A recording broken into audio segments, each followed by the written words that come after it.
Excuse me. Anyway, I lost my broadcast. And, well, plus my food guy here too, so anyway. But, I'm going to restart it. I got a drink here. I got Whataburger. I don't know, probably won't get that many people. But it wasn't my fault. The damn thing dropped anyway. But there's somebody I'm gonna put on I'm gonna put them on a hold. What's up, DTM? I've been pretty ill, you know, and I think I caught something from the guy that was in the hospital. I think he was, I don't know what he had, like the flu or something, man. And it's contagious, I'm telling you. I think I'm coughing up crap out of my freaking lungs.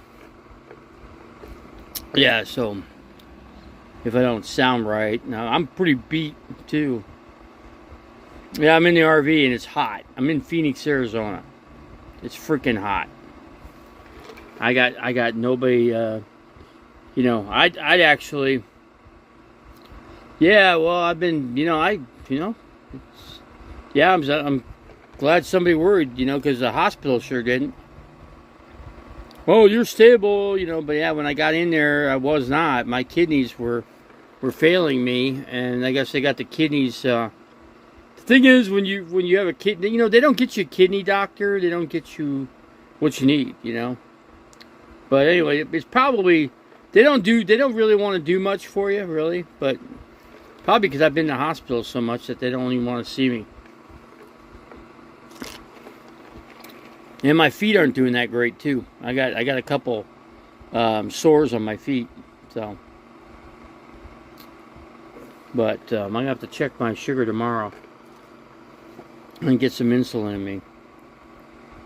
Yeah, the other place I was staying at, the skilled nursing, they were holding all my medications, and they said they didn't have them, and it turns out they did. You know, that's funny. They didn't call me either. They didn't call me to tell me that they have my meds. Isn't that sad? Isn't that sad? They don't give a damn about you, you know?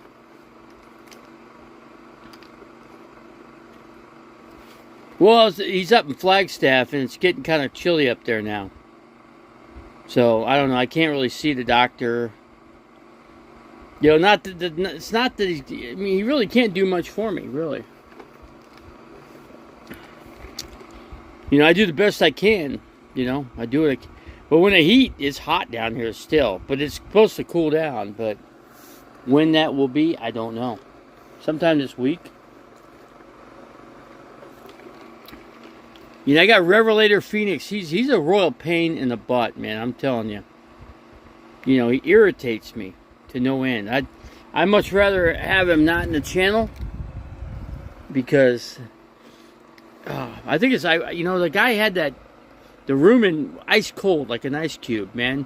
I told him, you know what happens when you go from an ice cube room to like 100 degrees? It just freaking knocks you out. Yeah, but my primary care doctor is up in Flagstaff. But I'm pretty beat today. It's been, I didn't even do anything. But I need the weather to cool down so I can actually get something done. But I'm going to have to do it myself because obviously I can't get anybody to help me. There's a guy that could, there's one guy that probably could have helped me, but he was up in Anthem. And I'm not going to go up to Anthem. I'm just not going to do that. I still got things down here. I'm not gonna waste gas at $5 a gallon. I'm just not gonna do it until I'm ready to, you know, to hit the highway and go to Quartzsite. That's the plan of action: is to go to Quartzsite and hang there. Just gonna hang out in Quartzsite. Yeah, I'm gonna go to Quartzsite for the winter. Yeah, that's the best place to go. You pay $180 for 7 months. And that's the best way to do it. Then they got trash. You can put your trash in there. You could do your dump, your dump tank. But it's probably just best to go to a place and pay, because then you're going to sit in line. You know, there's a line, you know, just for, I think You know, they need more dump stations on on those long-term places there in Quartzsite.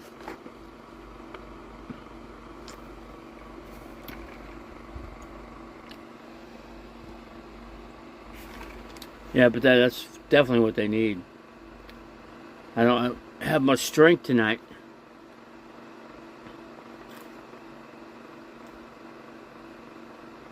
He's telling everyone to go there this winter. Oh, you know who's trying to get there is Jamie Dimon. You know who that guy is? Jamie Dimon? Ignomatic Nomadics. They're telling, well, he's trying to get there, but something's wrong with his motor, and he's got his motor tore up. Well, he's got one cylinder ripped out, and he's trying to fix that one cylinder because it's a diesel, so it's glow plugs. So, yeah. He'll just might as well replace the whole cylinder in there. You know what? If he's going to get that far, he might as well just do the whole motor. You know what I'm saying? It's got a lot of miles on it. Now he's telling people not such a good idea to buy a diesel bus. I mean, you'd think they go forever, but they really don't. I don't know what he bought. It doesn't seem like he bought anything. Yeah, Chris here got me a Whataburger, but he got me a Whataburger with cheese and then didn't give me any napkins. You know, so I always need napkins. Because now my damn nose is running and I use the napkins actually to blow my nose. But I don't think Jamie bought any land, I don't think. I'd have to look into that, but I actually met him one time. I walked into his camp in 2018, you know.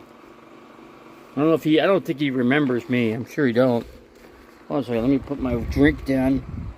I'm gonna lay down. Okay, I'm gonna need my Kleenex down there. Oh, shoot. Let me lay down here. It's not exactly the best situation I don't have a bed set up in here actually at all, really. Yeah, because when I went to the hospital, they just we were taking everything out so we could do everything, so we could sweep everything and clean everything, organize, and then I clunked out because the owner put pressure on me, and that was his goal anyway. He don't like me anyway, so I don't care for the guy myself. So it's vice versa. I'm not a big fan of the guy. So. But yeah, Quartzsite. I think Quartzsite will be the best bet for the winter. I need a jacket. I don't even have a jacket. My jacket is actually up in Flagstaff.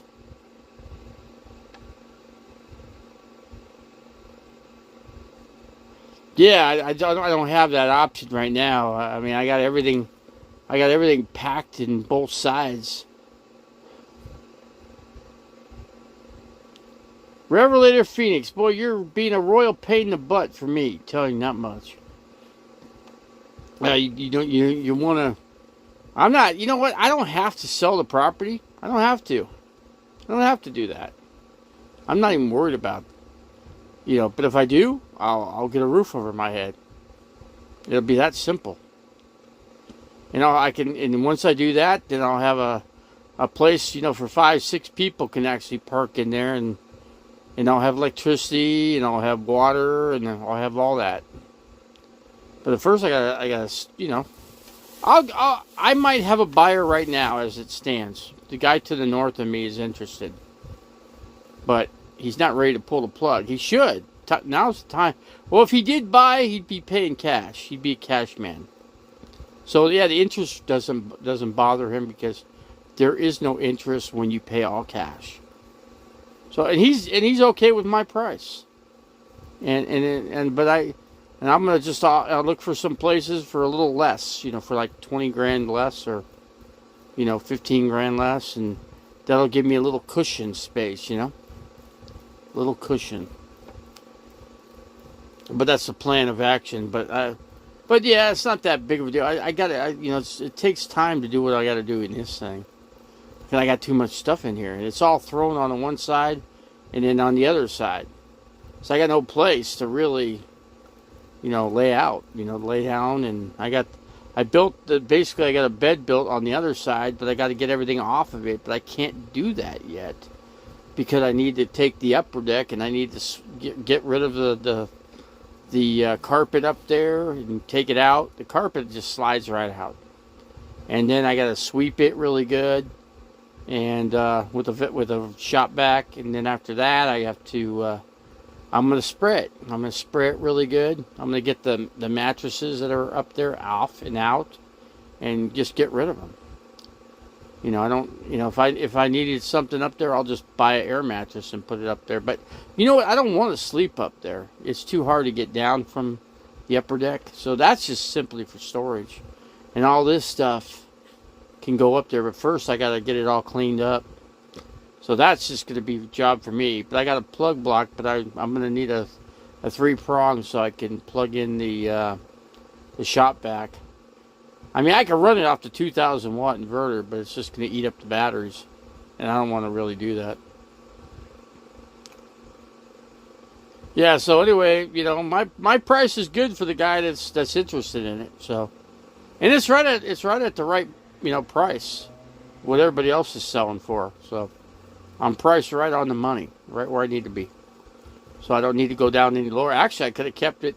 I could have upped it another $5,000, but I'm not going to do that. I'll just let it go. Just if I sell it for what it is, then I can get into a property somewhere around Quartzsite. Salome, there's a place called Salome, Arizona. There's some single-wide mobile homes on their own land. And I'll just, do something like that. Look for something, with a garage or something. Not to park in, but, something with a little extra storage, But not yet, I'm, it doesn't matter. I'm good, the way things are right now. So, the way things are, I just got to pick up my health, which is a hard thing to do. The reason my health fell apart is because I overheated and my kidneys were giving out because of the hot weather that I was working. I was working in 130-degree weather in here. And I was in here for 2.5 hours, and I literally died. Man, I thought I was going to just collapse.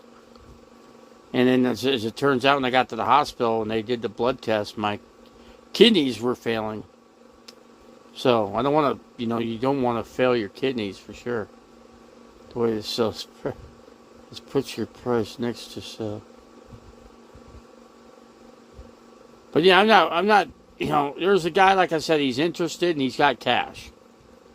So he's a cash buyer. So that's what the real estate agent told me. And he's got lots of money. He's to his property borders mine. So, and he's got 40 acres and I got 5. I got 10 acres, So my cousin had I did lose my kidneys, Joni.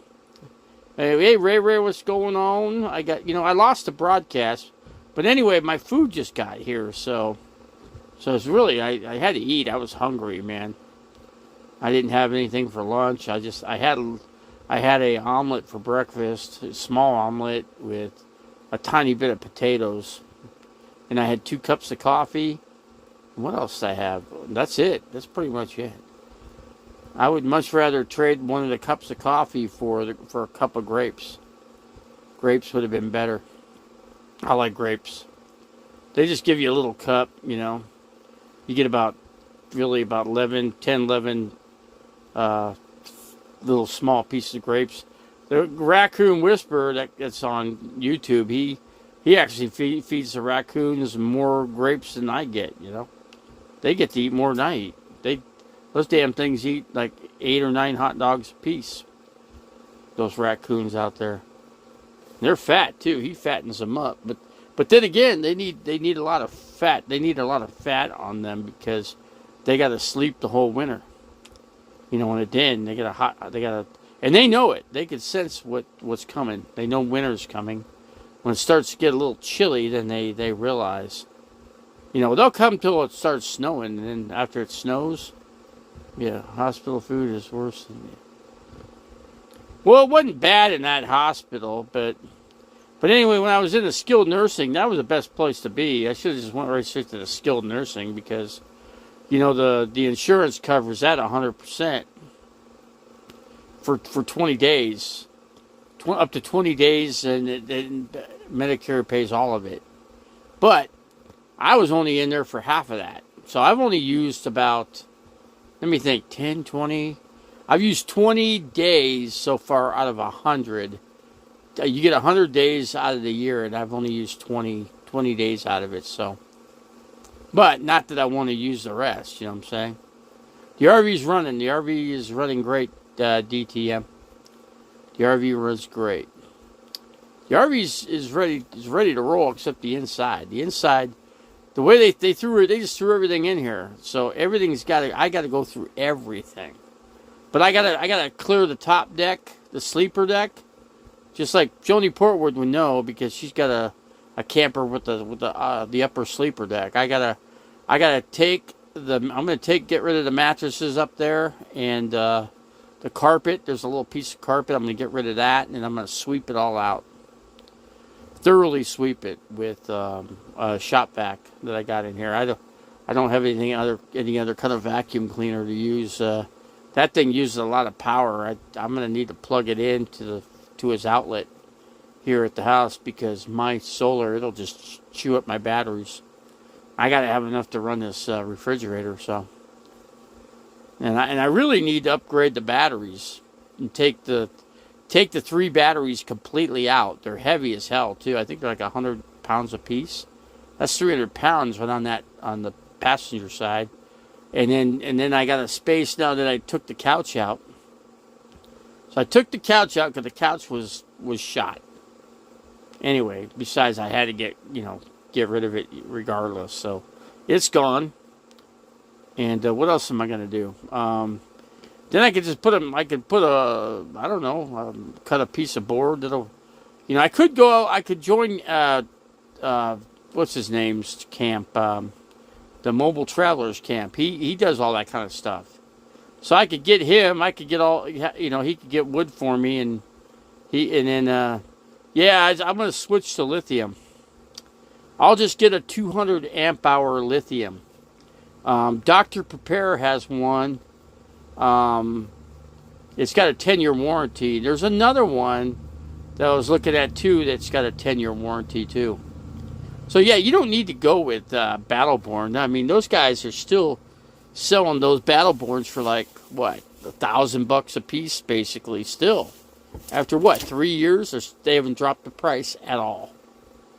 And those are 10-year warranty. I mean, I'm not saying they're not good batteries, but they only have it in a 100 amp hour battery. I don't want that. I want one battery at 200 amp hour. That'll give me 50 more hours of amp.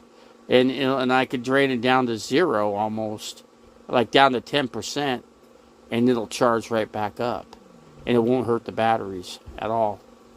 So that's a good thing about the lithium. But they're like, one of those batteries is about $400 and something, about $450, something like that. I was looking at some of them. So the prices were a lot better. They're like they said, they're under $500, or right up at the 500 level. But I could probably get a discount because of my YouTube channel.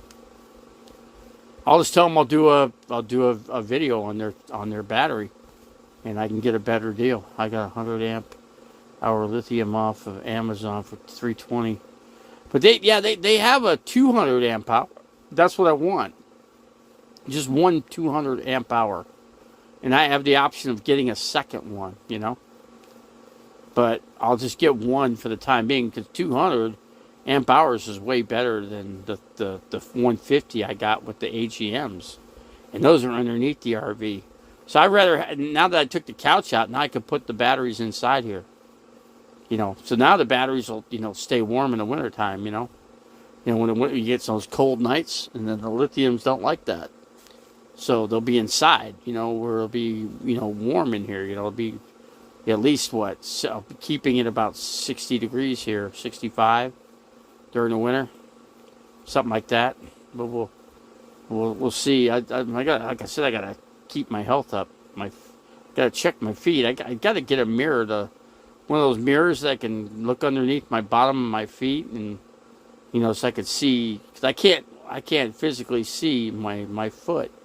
If I got, but if you keep your blood sugar down, which is what I was doing better than the hospital was.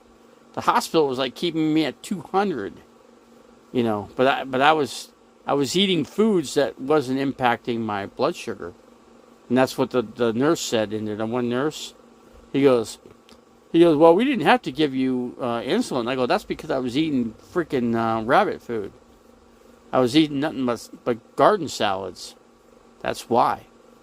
And I had and then I had some eggs, which was basically protein, which I need protein anyway.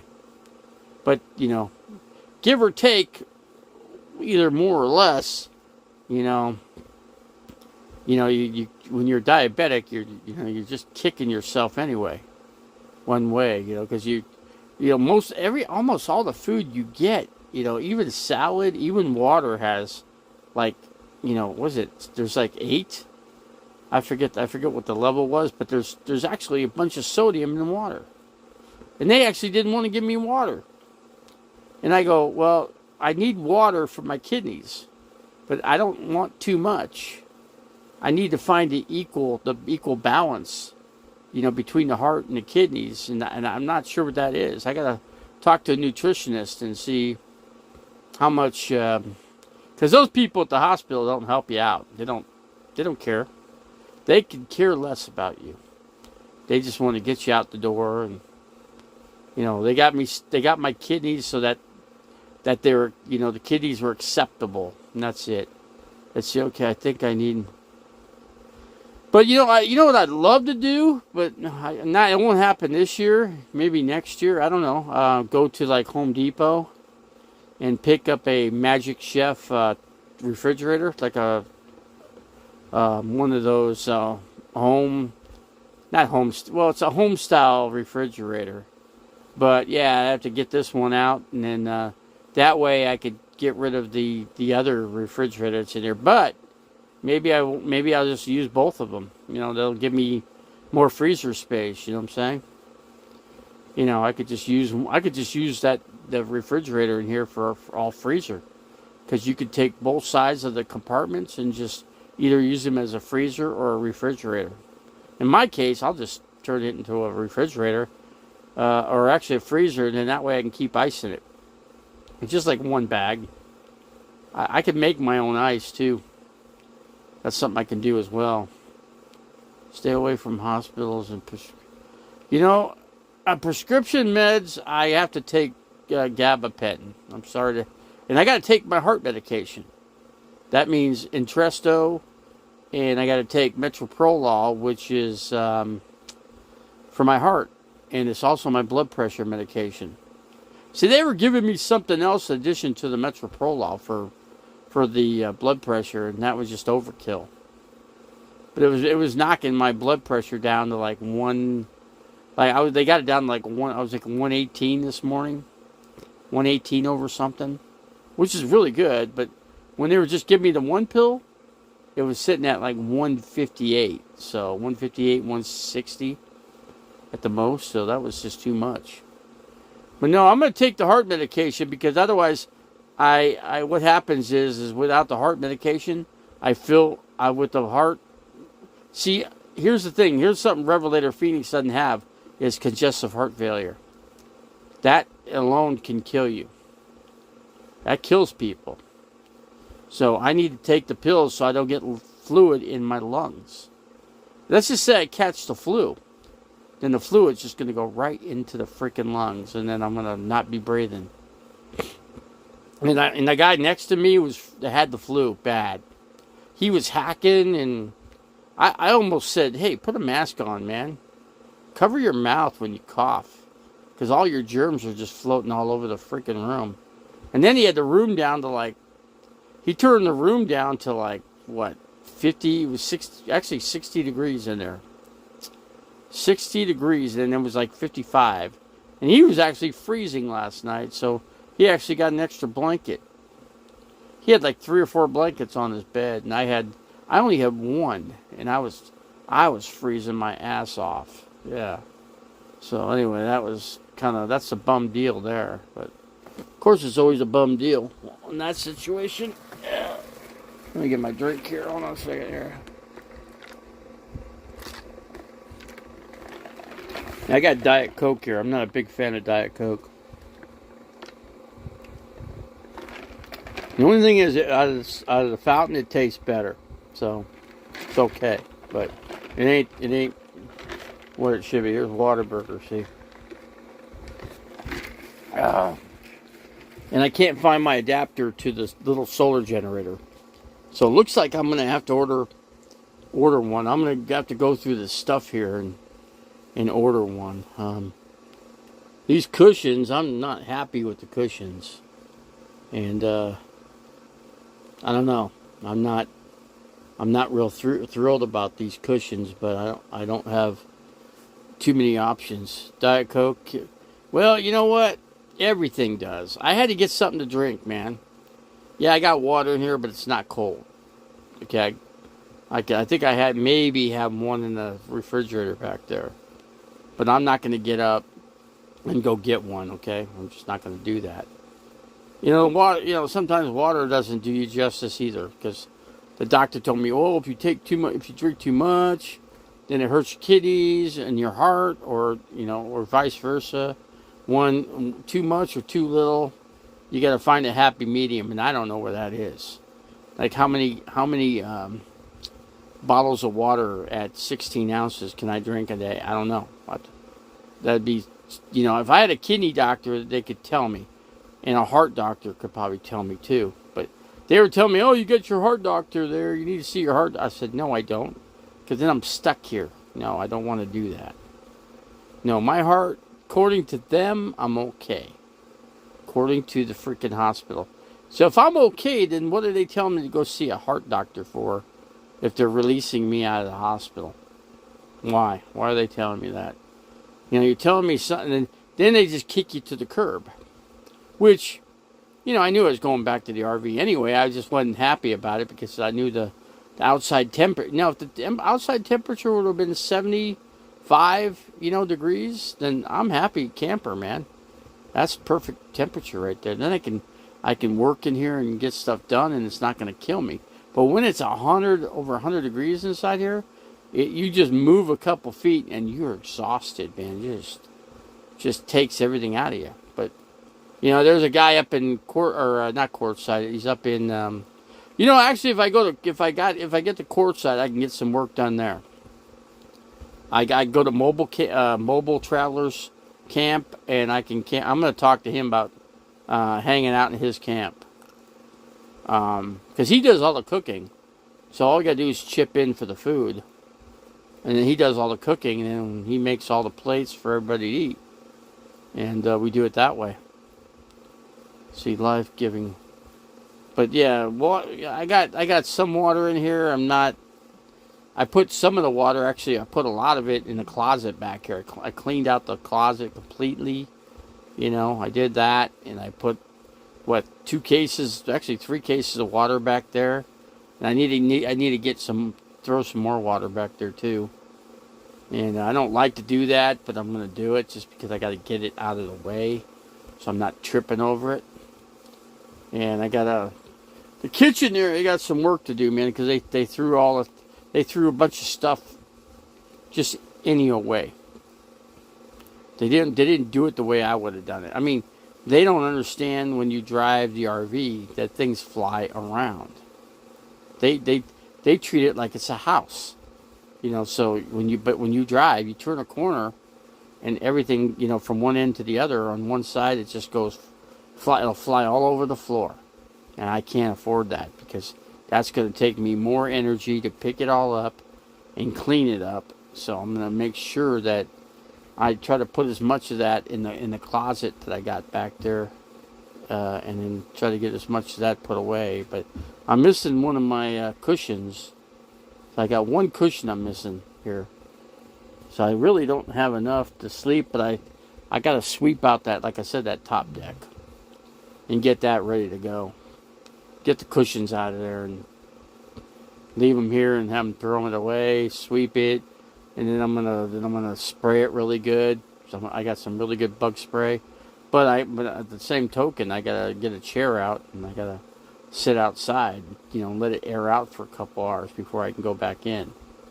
For that situation, is life a giant complaint? I'm not complaining about anything. I just deal with what I gotta deal with. I go with the flow. You know what? I was in what's her face's channel?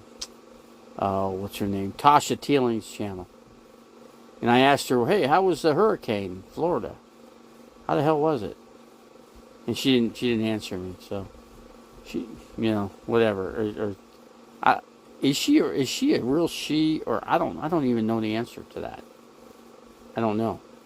And if I say otherwise, then I'm pissing somebody off. I could tell you one thing, like in Russia, they don't want transgenders there. If that's what Tasha might be. Now, I don't know if Tasha is that. I don't know. I'm not saying anything against any transgender, and I'm not. I'm just saying that's what Russia does. In some of our like the Republican the Republican politicians don't like Tasha. How can a 60-year-old not know the difference? Well, you know what? I've had people say that Tasha's a full-fledged female. So how do I know? I've not seen below the waist. So how could I really tell? So it's kind of hard to say anything really. As long as your numbers are right and you're stable at the hospital, you go. They don't care. God bless. Like I said, but like I said, I've been saying this all along. If God's already taken me once, but He brought me back because when I died, they resuscitated me. So I'm not going to a bad place, believe me. Not at all. That's as far as I'm going to go with that subject. I'm not going to go into anything about what was what or what. I'm just not going to do it. So, I'm not going to get into politics either. I'm going to stay out of the politics category. That's just most YouTube channels don't get into politics, and I'm not going to make mine a politics channel either. So, I'm just a guy that comes online and talks a little bit and shoots the crap, and that's what I do. I have no greater joy than to hear that my children are walking in the, and I'm not sinning, I'm not, not doing the wrong things, and I'm doing everything God wants me to do. So that's the way I stand. And there was a lot of people in Teeling's channel, Tasha Teeling's channel, that were Christian in there. They're really pushing God onto Tasha, and Tasha's kind of having a hard time dealing with that, I said, hey, they wanted to do a Bible study in Tasha's channel. I had my Bible. I don't know what happened to the Bible in here, but I'll be damned if I can find it. But I got to clear one space to clear another space to make room for other things. So you will reconcile with Butterfly, Gypsy, and Court. I don't want, wherever Butterfly Gypsy is, I don't want to be. So I'm hoping Butterfly Gypsy is not in Mobile Travelers channel, or not where. I just don't want to see her in Mobile Travelers campsite. That's all. And I don't think she does go in his camp. Now, she's been known. I mean, yeah, she knows Randy, and so do I. I know Randy just like Randy knows me. So Randy's aware of me and my channel. He knows I've been a YouTube channel since 2018, at least under this channel name, Now, I have another channel called DMS 196265. Now, there you go. You're judging me, Revelator. You don't want to be judging me in here. Now, you're trying to tell me where I'm going.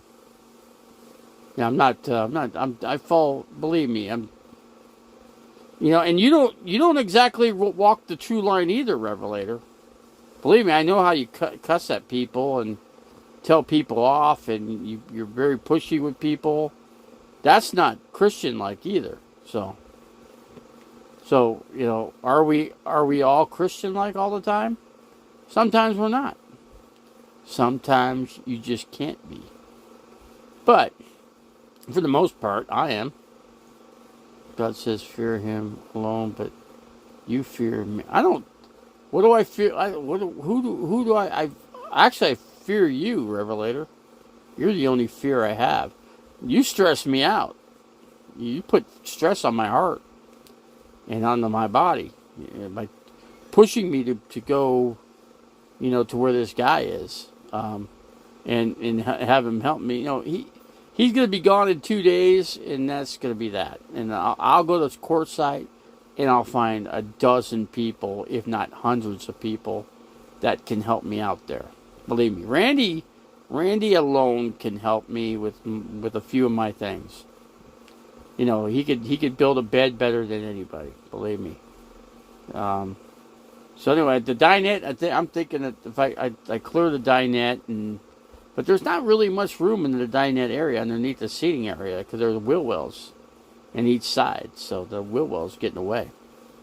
So yeah, you could only put a few. I think on the one I got a couple tarps. I got a stand. I got an aluminum stand that goes to the side, and I need a new camp chair. My camp chair is pretty much shot. I wish I could have got up to courtside. I'm not courtside, but up to Flagstaff and picked up the rest of my stuff. I don't have a jacket. I hate to buy a jacket. I hate to do that. And when you go to Walmart, you can't find a jacket 9 times out of 10. So yeah, there's a guy up there now, and I'm trying to see. I got to get a hold of him, see if he can pick the stuff up that I have. It's been washed, and there's like 3 jackets in there, and there's a sleeping bag in there too, which I could use. I got one in here too, but it's not.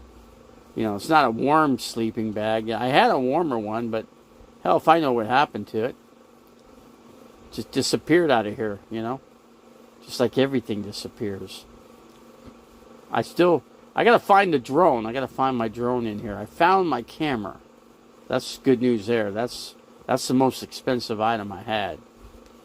And I think I found the computer. I gotta make sure that I got the computer that I need. I don't really need it, but I can run it off my cell phone. Let's see. And then believe me, people lie. Here's something about people out there. A lot of people lie. And you know who lies a lot is Donald Trump. Now here I go into politics. I'm just saying he's taught a lot of Americans in America, United States of America, how to lie. That's a bad thing. Because now, if he's a God's man, like he says and claims he is, then he should be doing that. Because why lie? The more lies you commit, the worse it is. And the more money you have, the worse it is on you and hard for you to get into the right place when you die. But obviously, Trump's heaven is here on earth. And that's all I'm saying. I think his heaven's on earth. That's all. He's got a lot of money and he likes to lie. He likes to teach people how to lie. And he's doing a good job of it, too. He's basically got half of America flip-sided. They believe one thing and then half the United States believes the other. And I think there's more people that don't believe in this country than do. So what do we got to say? America is still the best country to be in, actually. If you go anywhere in the world, you're going to have just as many problems, if not more problems. But the way we stand right now, let's see, my grandparents were Christian Democrats. See, I had one guy in my room, he was just ripping Democrats, ripping Democrats up the yin-yang. And I'm like, I'm an independent, okay? That's what I am. But I could be anything I want, okay? Even if I could be anything I want. I could be a Democrat, I could be a Republican, but I'm not going to be a Republican. Why? Because they want to get rid of what is it? Privatize Social Security and Medicare. They want to get rid of both those things, big time. And I live off of that, so that's my income. So, guess what? I ain't voting that. I'm not voting this time anyway. I'm not even getting involved in the voting process this time around. But if I did, if I had to choose one or the other, I'm independent. I'm right smack in the middle. So you got the far right, you got the far left, and you got the middle. That's where I'm at.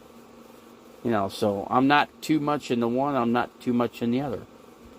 I'm just at the right amount, right smack down the center.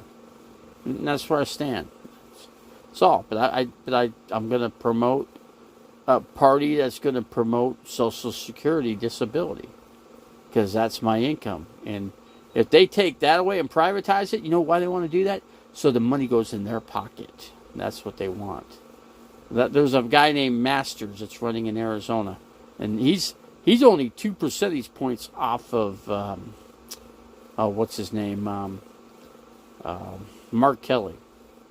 And Mark Kelly will support Social Security disability, but Masters, he's flat out said, "I'm going to get rid of it. It's going away. It's gone. It's out of here."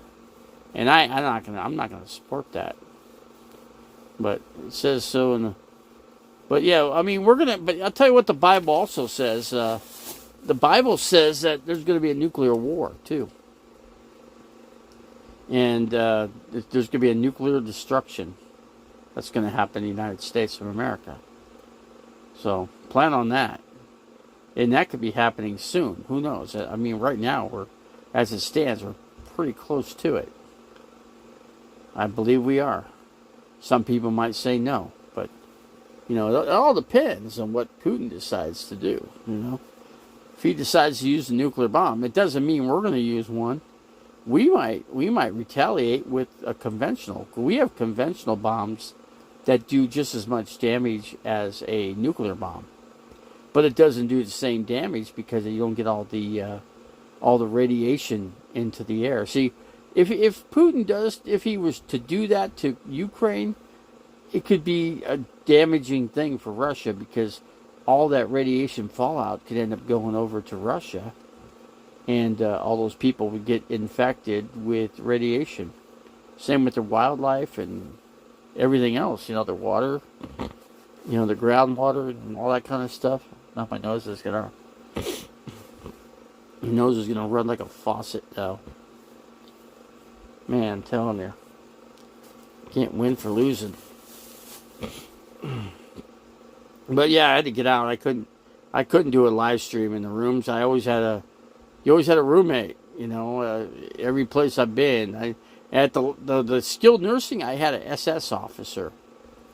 I had a German officer he was 98 years old, but you would think that he was like 70-year-old, because he had a lot of energy, and he couldn't walk. He had to be in a wheelchair. But I'll tell you what, he when he heard my last name, because I had to give my last name, he goes, "Oh man, you're lucky to be alive, because if I had you back in Germany, you would have been cremated big time in one of the gas chambers, and then cremated in their ovens there." He said that right to me, and I'm like, well, you know what? My dad was in Auschwitz, okay, as a little kid, and he escaped, okay. He climbed over the fence. It was easier to do when you're a little kid, but he was able to make it. And then when he met my mom, well, she was from Budapest, Hungary, so that's what produced 5 kids. And here I am, one of 5. But I'm not a big. Like I said, when my mom died, that cut me out of everything. Basically, I got in. That just cut me out of the family. They cut me out anyway. It didn't matter. I'm just best off arguing with them, because what's it gonna hurt? What's it gonna hurt? Is it gonna hurt me? They already got me out of the family anyway, so who cares, I'm not going to get anything on that end of the money scale. You know, it's too bad because my brother sure wanted to take my aunt's income and capture that money. Yeah, I sure did, but he only got a measly 100 grand. That's all he got. 100 grand ain't nothing in today's market. No, nothing. So anyway, I got another story I was going to talk about. I watched a program last night called American Greed. Good show, man. A dude formed a company. Well, he formed many. He started all kinds of things, and he basically went. He was a con man. He was just ripping people off left and right. He makes a big stake when he finally gets some money built up, and then he buys into he forms talks about a truck, a diesel truck, a big one, but all electric, right? Anyway, there was no such thing. I mean, he made an average, showed this truck moving, and people wanted to see it, and the truck just didn't exist. It wasn't even a real truck out there. It was just a fictitious piece of vehicle that they say or claimed that was electric, and it could save half the money that a diesel gas vehicle could do, on the street. So yeah. But yeah. Anyway, like I said, myself, I grew up with a learning disability, so I'll mention that too because that's what I grew up with. And then when I died and resuscitated back to life, hold on, runny nose again. Oh man, it's freaking killing me. And I died. I suffered brain damage, so I had to learn speech. I had to learn my speech from scratch all over again. It's like being in kindergarten, starting from scratch, and going all the way up the scale to get to a certain reading level. I think I got to the last reading level I got to was 10th grade. So I didn't make it to 12th grade. But I think if I was to do it all over again, I think I'd do okay. Reading wise, because I'm pretty good. I read a lot, especially since I don't like to read books. Somebody says, "Oh, I'll get you some books, so you can read books." No, I don't want books. They're too heavy. They take up space. Not a good idea. I could read everything right here on the cell phone. I read all kinds of things on here. There's all kinds of subjects. In YouTube channels, there's all kinds of videos on how to this, how to that. So anyway, that's a school of thought there. Yeah, I noticed a guy in the one room I was in. The guy had a Kindle. The first room I was in at Elvin Scottsdale, and I was staying there. Then when I got to the other room that I was in with, I actually had my own room for like a brief moment, and then did I seen a German coat jacket in there, right? Sport jacket, but it had medals, and this guy killed lots of people, man. He was proud of it too. He's proud he killed Americans. Because I slaughtered Americans, man. I enjoyed every minute of it, every second. Yeah, I couldn't wait. We couldn't wait as Germans for the Americans to come, because we knew we were going to slaughter the crap out of them, And I didn't like hearing that, I'm like, I could have got into it with them, and I said, I'm not a military person, but then again, I can't say I didn't like history, because I liked a lot of history, and I liked studying World War II, world history on the world wars, World War One. I said, yeah, my uncle fought as a Austrian for the Germans.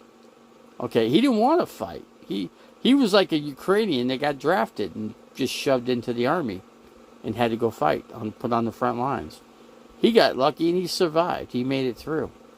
But he was lucky because he was a German. Germans, not that many people got slaughtered as a German, They were pretty well protected till the end.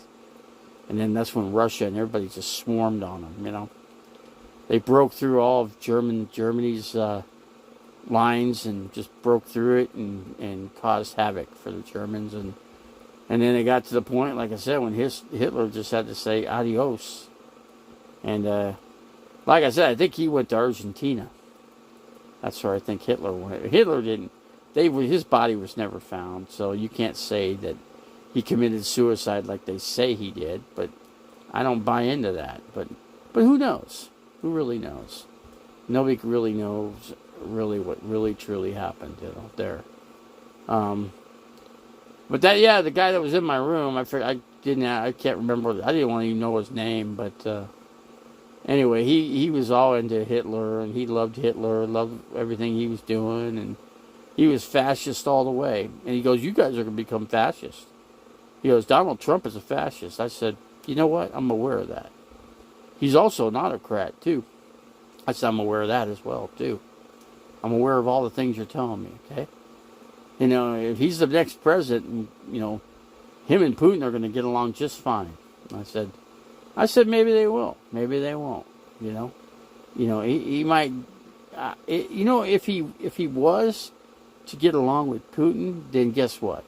He would be going over there to Russia to negotiate some kind of plea with Putin to leave Ukraine and get the heck out of there. He's going to get pushed out anyway. Just a matter of time. Yeah.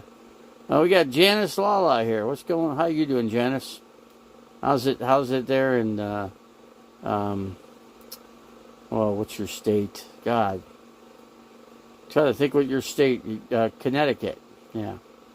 You're up there in Connecticut. But yeah, I mean, a lot of history in Connecticut. Lots of history there. But yeah, I came in. I'm not getting a big crowd, you know. But hey, it's okay. You don't need a lot of people here. Oh, I feel way older than you, Janice. I feel like I'm ready. I'm ready for the graveyard, actually. Yeah, I wouldn't mind going to the grave right now. To be honest with you. You know, I don't know. I'm trying. I'm doing the best I can with I got, but it's. I'm lacking a lot of energy because I just came off of falling backwards, and a big case of heavy water flew onto my knee and messed me up and knocked me sideways, and I twisted my back, and my back is sore as hell. I mean, it was hard when I was in the hospital. Man, it was, I didn't really want to go to the hospital. I really wanted to just chill out for a little bit and just kind of get a grip, because I was overheated. I needed a serious rest, because I was working in the RV and doing everything I can do. I gave everything I had, and it wasn't still enough, And I wasn't getting any help, because, here I had the gentleman I didn't go to the same high school he went to, but we both came from Scottsdale. When we grew up in Scottsdale wasn't what it is today. Scottsdale wasn't, fancy smancy and fake plastic and Mercedes Benz and all that. It wasn't that. It was like a cow town. It was like, when we first got there in '65, there was, most people were there was cow and horses and, stuff like that. It wasn't, houses weren't expensive. When you bought a house in Scottsdale, it cost you $8,000 or $9,000 for a house. Imagine that, $8,000 or $9,000 for a house. Now, doesn't that sound good? Now you're talking $400,000 to $500,000 for $500,000 for freaking just a plain Jane house. Starting to look like California here, doesn't it? That's what I'm saying. Carlos Martinez channel has a few videos of you cursing people out. Those are old videos, Revelator. And you do the same thing. Revelator, you do the same exact thing. You cuss people out all the time. Believe me. If you don't hear it and don't see it, you're blind. You're blind to the fact. So you're just as guilty as those people are. Same. No difference. So you have no room for, you probably should go with your, to go see your whatever you got to go see. I'm not going to blab it on here. See, I'm not going to do that. I don't do that. I don't do that kind of thing. But you know, you go see or whatever, and I think you should accept your, you know, hey, get your attaboy. You know, go get it. Go get the attaboy that you deserve. You know, because you work so hard. You know, and you probably, you know, I'm not saying probably, but you know, you're lucky that a lot of people just didn't call the cops on you. You're very fortunate. You know. You know, you had the luck of the draw there. Yeah. Yeah, and you're lucky to be in my channel too. You know I control everybody that's in here. I mean, I can block. Hey, look at Judith. She's not in here anymore. Why? Because all she could do is complain and bicker at me. And I couldn't take it anymore. That's why she's not here anymore. She could still come in here under a different channel name. You know, I can't stop that. I can tell you that much right now. But, yeah. Oh, my back is going to be so sore because I'm laying on I'm basically laying almost on wood, you know. So it's not good. My back is going to take a brutal, probably my neck. I'm sure I'm going to wake up. You know, I'll probably sleep okay, but I'm going to take a brutal, it's just going to be a brutal time trying to sleep in here. It's not exactly cool out, I'm telling you. Guess it'll get down to 75, but, you know, I guess it'll be a wait and see. You know, I'd like for it to cool down a little bit, you know. I wish it was like 80 degrees out, you know, for a high. Who's complaining? I don't know. I'm not, you see me complaining? I'm not, you know. I'm not happy with the way things are, but, you know, what can I say? You know, I don't have, you know, you know what? I've had three solid Christian people. Are they helping me? No. Why? Probably because, you know what? There's a reason for that, you know. God keeps them away from me. Why is that? Probably because they're not so good such a goody two-shoes themselves, you know.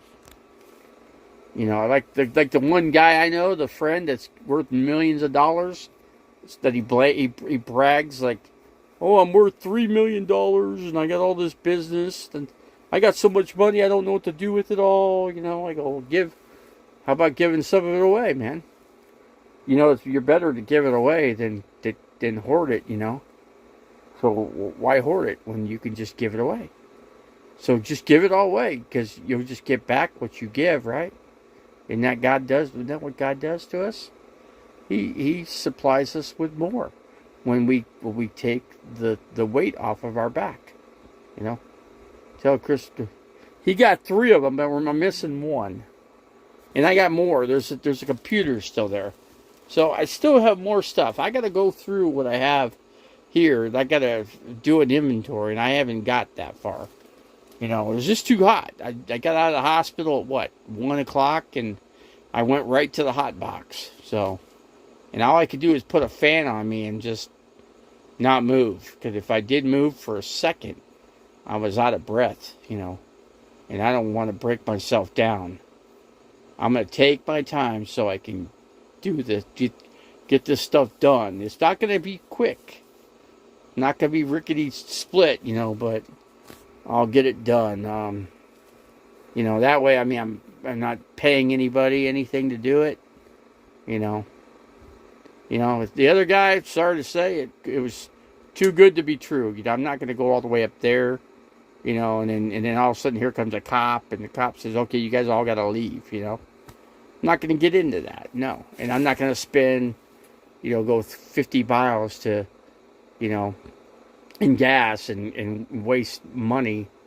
It'll cost me more to drive up there than it'll cost me that. Plus, it's going to cost me more to get this guy to do anything when I could just go to Quartzsite and just drive one time. In other words, hang here till I can go to Quartzsite. I wish I could have gone up to Flagstaff and picked up the rest of my stuff there, but I just couldn't do it. I don't have the room for this stuff. You know, I'm going to have to just let the stuff go and go. I got to buy another jacket, and you know, that's the way things crumble, you know. Crumble like cookies, you know. That's how it goes. Let's see. Is that complaining? I'm just saying, hey, that's how things go. That's how things work. You just have to go with the flow. And that's all I'm going to say there. I'm just going to take my time, pretty time. I got a little fan going in here, and it's plugged. At least I got some electricity coming in here. But it'd be nice if I can run the AC, but it won't.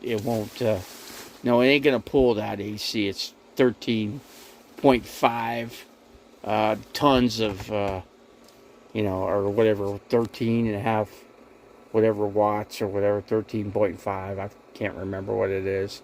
But yeah, it's a lot. It takes a lot to fire it up. It would take a minimum of about 1,200 watts of solar panel to even think about running it for maybe, let's say, 3 hours.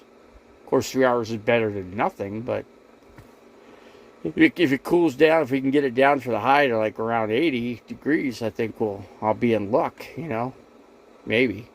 I got too much stuff, but all the stuff is from the upper deck down here. So I got to get the upper deck cleaned out. That's the first thing that should have been done.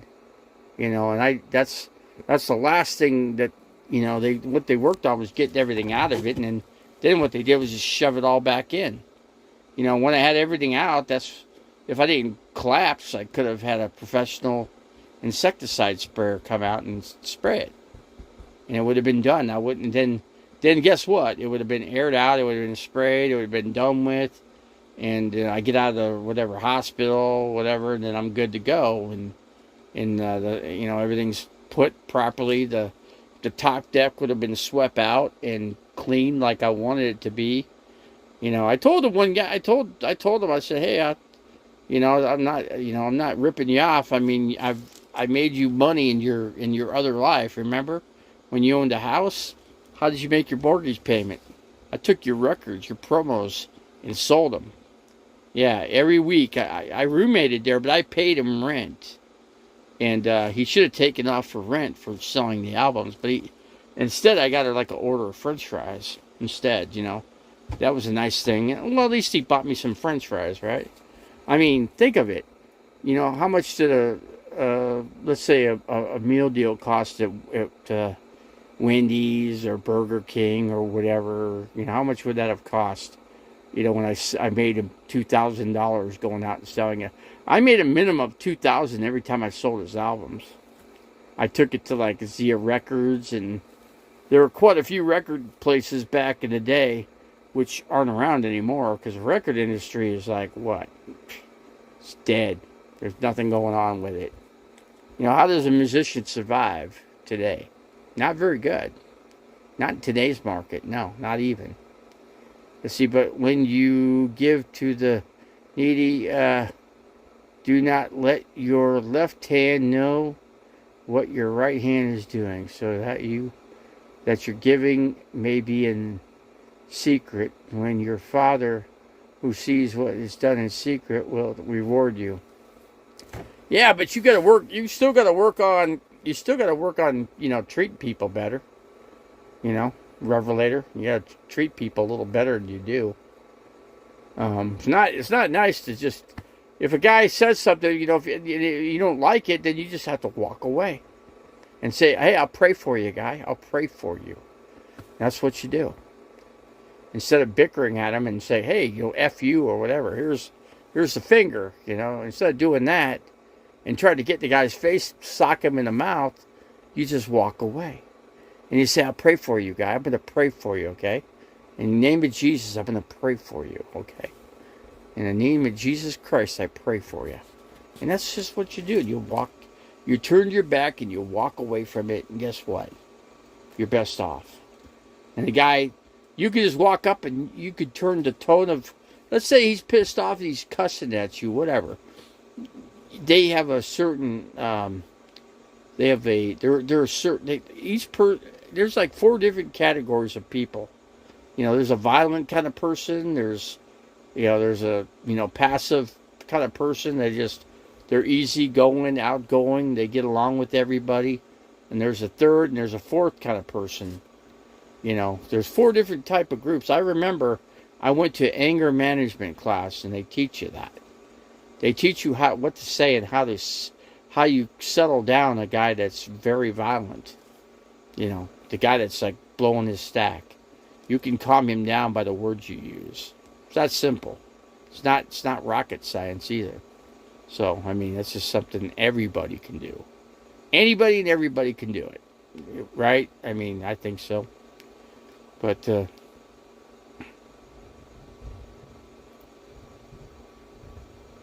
hear thunder. See, I can hear thunder like lightning or something. Storm's coming in. It's actually kind of muggy. It's kind of sticky out. I mean, not bad sticky, but you could feel it. You could feel that there's moisture in the air. It's not something I appreciate because my shirt, you know, I just took a shower right before I left the hospital the other day. So at least I got a shower, right? Thank God I got a real shower. That's a hard thing to do when you're in an RV. You can't get a real shower. But yeah, at least I kind of got a bed built here a little bit. I got a frame at least, you know, and the cushions could actually sit on it. And I could actually sleep up there. But I got to get the top deck cleaned up and then sprayed, sit out for an hour or two, and then come back in, and then you know, and then go in there and, you know, put everything up on top, get the cushions out of there, and I'm not going to put them back. They're just going to go bye-bye, because I don't sleep up there anyway. I don't even want to sleep up there, and, you know, there's just not you know, you're up there, you can't, it's hard to get down, and, you know, here's something I noticed. I came back in there, my ladder was missing. You know, my extended ladder, of course that's missing, right? Everybody wants those kind of ladders. They're high dollar. Who wouldn't want one of those? But yeah, I'm missing that. That's something I just realized.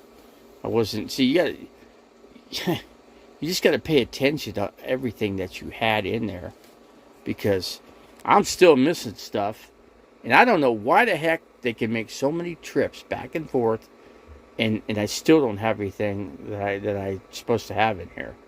I'm just not going to hit the road till I get the stuff, because I ain't coming back here. This is it, man. I mean, literally, I'm not coming back to this area. I'm done. I'm done with this situation here. And when it comes time, after what springtime starts to come, I'll just do what I always do. I'll go up to Flagstaff, and I'll make my way up there. What do you think of Rosie O'Kelly? Me? Rosie O'Kelly don't like me. Okay, we've had a tanglement in like what, a couple of years ago. So yeah, she absolutely, she got me blocked, or actually she got me hidden in her channel. So I could go under a different channel name. So I can go in there under, like I said, under a different whatever. But you know what? I tried to make every attempt to. I know that, Revelator. I realize that. You know, I'm not going out with Rosie O'Kelly. Okay, I'm not gonna. To be honest with you, I'm not going out with anybody. I'm not going to either. And I have nothing against women. I've had a few bad dealings with some women, and guess what? And now I choose. I'm 60 years old. I'm too old to even think about going out with a lady. I mean, come on. I'm far too old for that. When you're 60 years old, you're too old for love, okay? There is no love at 60. Okay? So if people out there think that there's love at 60, there's none. There is not to be love at 60. I mean, you're just too old. You can't do the thing that like a 25-year-old could do. You just can't. But I don't deal with Rosie O'Kelly anyway. I don't need to worry about Rosie O'Kelly. I just, Rosie O'Kelly don't like me, and I just leave it as it is. And I don't mess with Rosie O'Kelly, okay? I mean, you could go into Rosie O'Kelly's channel, Jody, and you could say whatever, and say, hey, why don't you just be nice to, RV Davey? He's not doing you any harm, He's not talking bad about you in his channel, and I'm not bad-mouthing Rosie O'Kelly. I'm just saying she just don't flat out like me. She did a whole broadcast on me. back a couple years ago. Had, I don't know, she must have had, I don't know, 500 people in there asking questions about me. Who is this guy, And she goes, well, he cheated his way on YouTube, and he shouldn't be where he's at on YouTube, and he should be this, he should be that. And I'm like, whatever, and that's it. It's just how that, it's like I wrote out the storm out on that one. It's just like the song says, ride out the storm out. Remember that song by REO Speedwagon? That's kind of like what that song's about. You're riding out the storm, time in your life, somebody going against you, people going against you, and here you are, you're just riding out the storm. Ride out the storm out, That's all. But yeah, you just learn how to deal with things a certain way, Then again, Rosie's like one of those four groups of people. There's a passive person, there's a vicious kind of person, and that's Rosie could be vicious, and that's Rosie's name, Revelator. I don't even know what Rosie's real name is. I'm not gonna, other than Rosie O'Kelly, okay? That's the only name I know, okay? And that's the only name I'm gonna use, okay? I don't care if it's a female or a male. If it's a male, then it's gonna be Rosie, okay? If it's a female, it's gonna be Rosie, all right? That's just how it plays out in my channel. I don't victimize people. That's not what I'm about. I'm just a Christian guy, you know what? God always tells you to be good to all people. Tells you to be good to all people, even people that are bad to you. He tells you to pray for them, right? You don't necessarily have to hang with them or hang out, be their friend, but you're supposed to at least pray for them, because they don't understand why you are what you are. They don't understand you, period, and they don't want to. So, in that case, the only thing you can do, listen to Randy Mobile Traveler. He says, what you do when you don't get along with somebody is you try to get along, and if you can't get along, you try harder. You keep trying harder until you break through. What's that one song go? What's that song by The Doors? Break on through to the other side. Break on through to the other side. So that's what you could kind of breaking on through to that side of that person. The person that might be vicious towards you, and you're just trying to simply get along with the person, and you can. You could word things differently. You could say, "Hey, I got nothing against you. What are you attacking me for? Why? Why don't you just learn to get along with everybody? And why don't you learn to pray? Pray to God. Ask the Lord. Forgiveness for me. Okay, and I'll do the same for you. Let's just go ahead and change things. Okay, we'll just get along. We don't have to hang. We don't have to be best friends. We just have to get along. That's all. I mean, come on. YouTube doesn't have Camo Dave anymore, okay? Camo Dave is not around anymore, so I'm bringing Camo Dave up. Camo Dave's another one that absolutely didn't care for me either, so. And what can I say?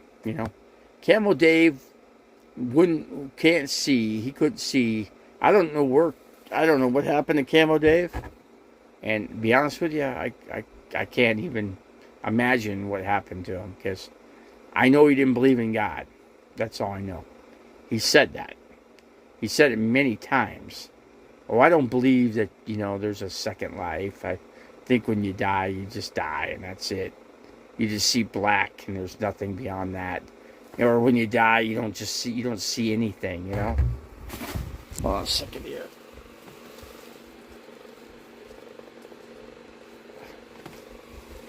But yeah, you see, and how does Camo Dave know? Did he ever die? Did he die, come back? No, he did not. I did. I've died, come back. So I kind of know what, and I had somebody try to ask me, well, what was it like? I'm not going to tell you. You can find out for yourself, man. Find out for yourself. I'm not going to get into this subject with you, okay?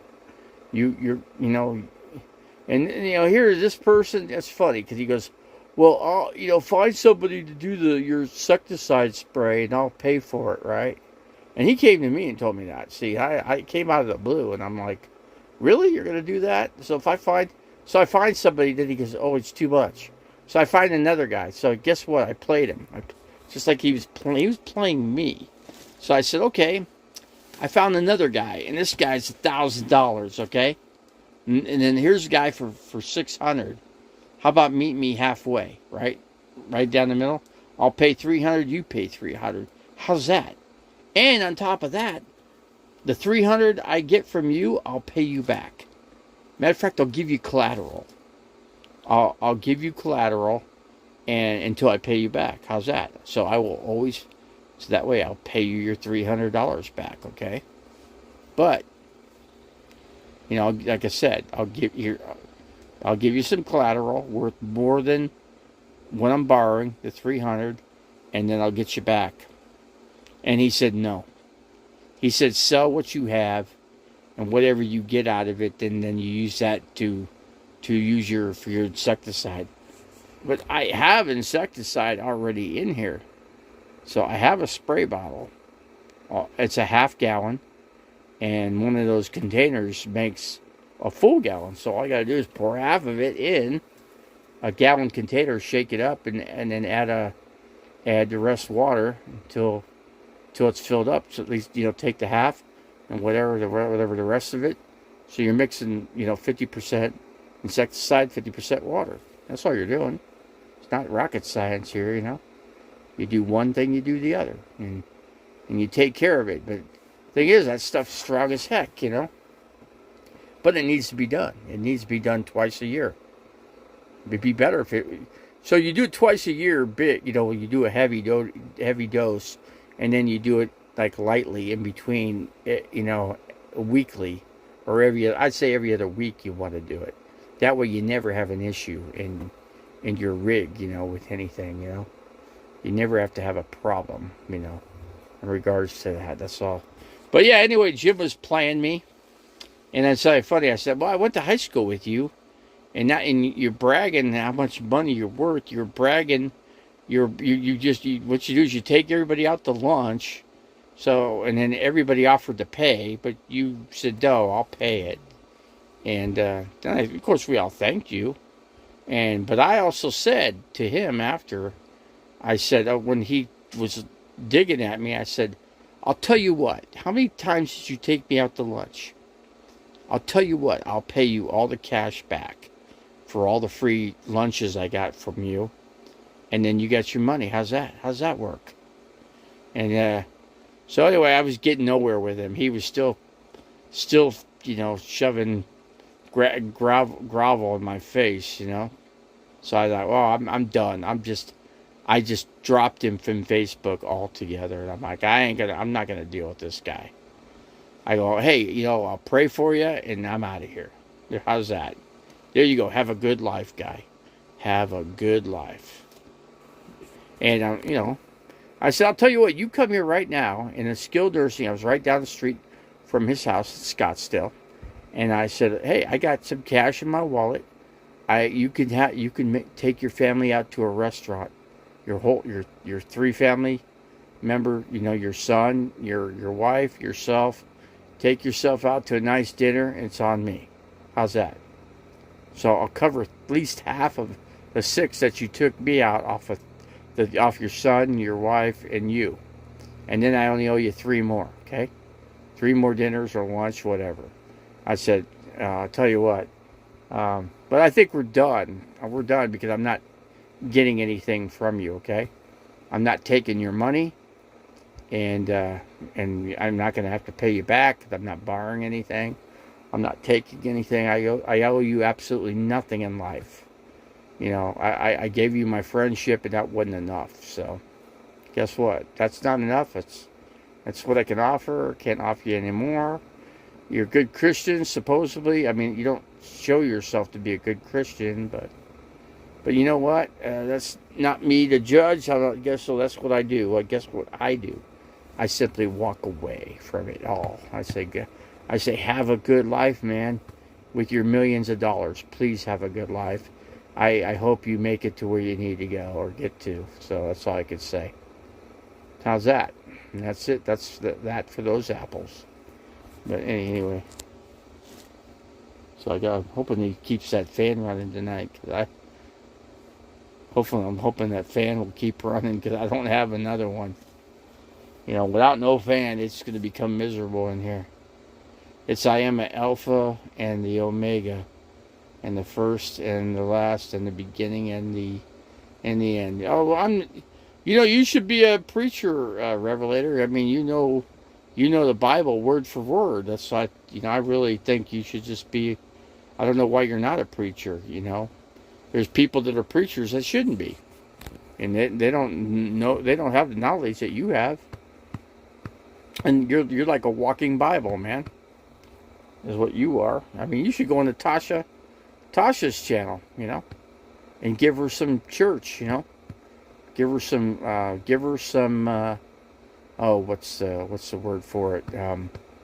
Give her some bread, Give her some fuel. Give her some, give her whatever she needs to get to the next level. Maybe give her, send her a seed. Maybe the seed. Some people already did that tonight when I was in his. I'm gonna say, should I say that? I don't know. I would offend somebody if I don't say, call Tasha whatever. I would be offending somebody that comes in here, into this channel. And I'm not about offending people, believe me. I'm a Christian guy, and I believe in treating all people fairly, even though I get treated like shit. You know what? The best thing for you could do when somebody treats you like crap, you just treat them good.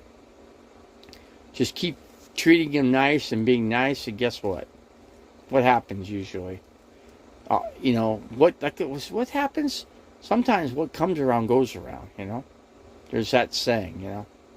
What comes around goes around. You are silly, worldly since there is jealousy and quarreling among you. You are not worldly. Bam, just like that. What's going on, Davey? I don't know. I don't know what's going on. There's all kinds of... the Revelator Phoenix is causing some grief in here, that's all. He's taken over for Judith. Yeah, I can't remember Judith's last name, but evidently he's taken her place. And so, I mean, if somebody keeps offending me, then guess what I got to do? There's only one thing I can do. That's put them on timeout, Give them a attaboy timeout, and that's it. So, I mean, you're running for God's, political party? Is that what you're doing, Revelator? What's going on? Well, no, not too much. I'm just hanging out here tonight, with people here in YouTube. I think I've been out here for, hour and 23 minutes and 35 seconds. So what's going on, Joni? What's going on in your world? Have you living off that sailboat yet?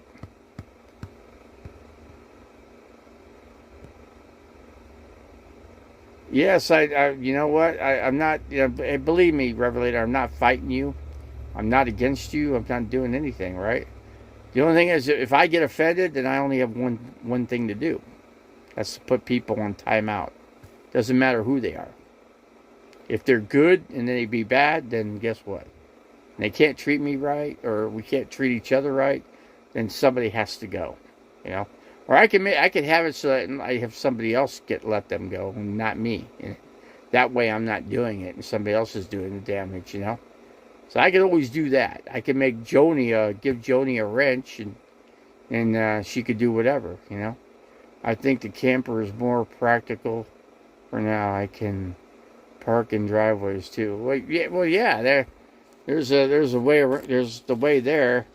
And you know what? And I, might do the same thing. I don't know in the future. I kind of like the idea of a pickup truck with a camper in the back.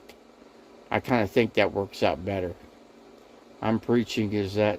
No, no, I'm not saying it's offensive. It's only what I'm saying is that if somebody attacks me, now I'm not accusing you. I didn't accuse you. I said if somebody in here or from any whatever attacks me in some way, shape, or form. Let's say Rosie O'Kelly wants to attack me, which Rosie O'Kelly's known to do. But am I worse for Rosie? No, not really, because who's back on YouTube nowadays? Oh, what the hell's his name? Elvis Travels. Yeah, Elvis Travels is back. Almost got 1,000 subscribers. Basically, it's caught up to me in what? In a matter of a couple months on YouTube. So, the guy always seems to get 1,000 subscribers just like that. Bam! He's got 1,000 subscribers. Just like that. Loading and uploading a camper is, and it's done right. See, I got an upper deck like you have an upper deck, and I got to clean all that. I mean, it's got to be thoroughly, not replaced, but kind of. I got to make it like brand new. I got to take everything off of there, and I got to clean it, sweep it really good. There's a piece of carpet that's up there I want to get rid of, and there's the mattresses up there I got to get rid of, and I saw D-Dubs live today. Really? Oh, so what's D-Dubs up to? Yeah, I'm just wondering what D-Dubs is up to. I'm not calling people names. I'm not getting into that. I'm not going to name call people. I'm not going to judge up on the people either. Just not going to do it, okay? I'm just not going to do it here. And it doesn't do me any justice, and it doesn't do anybody else justice in here as well, so.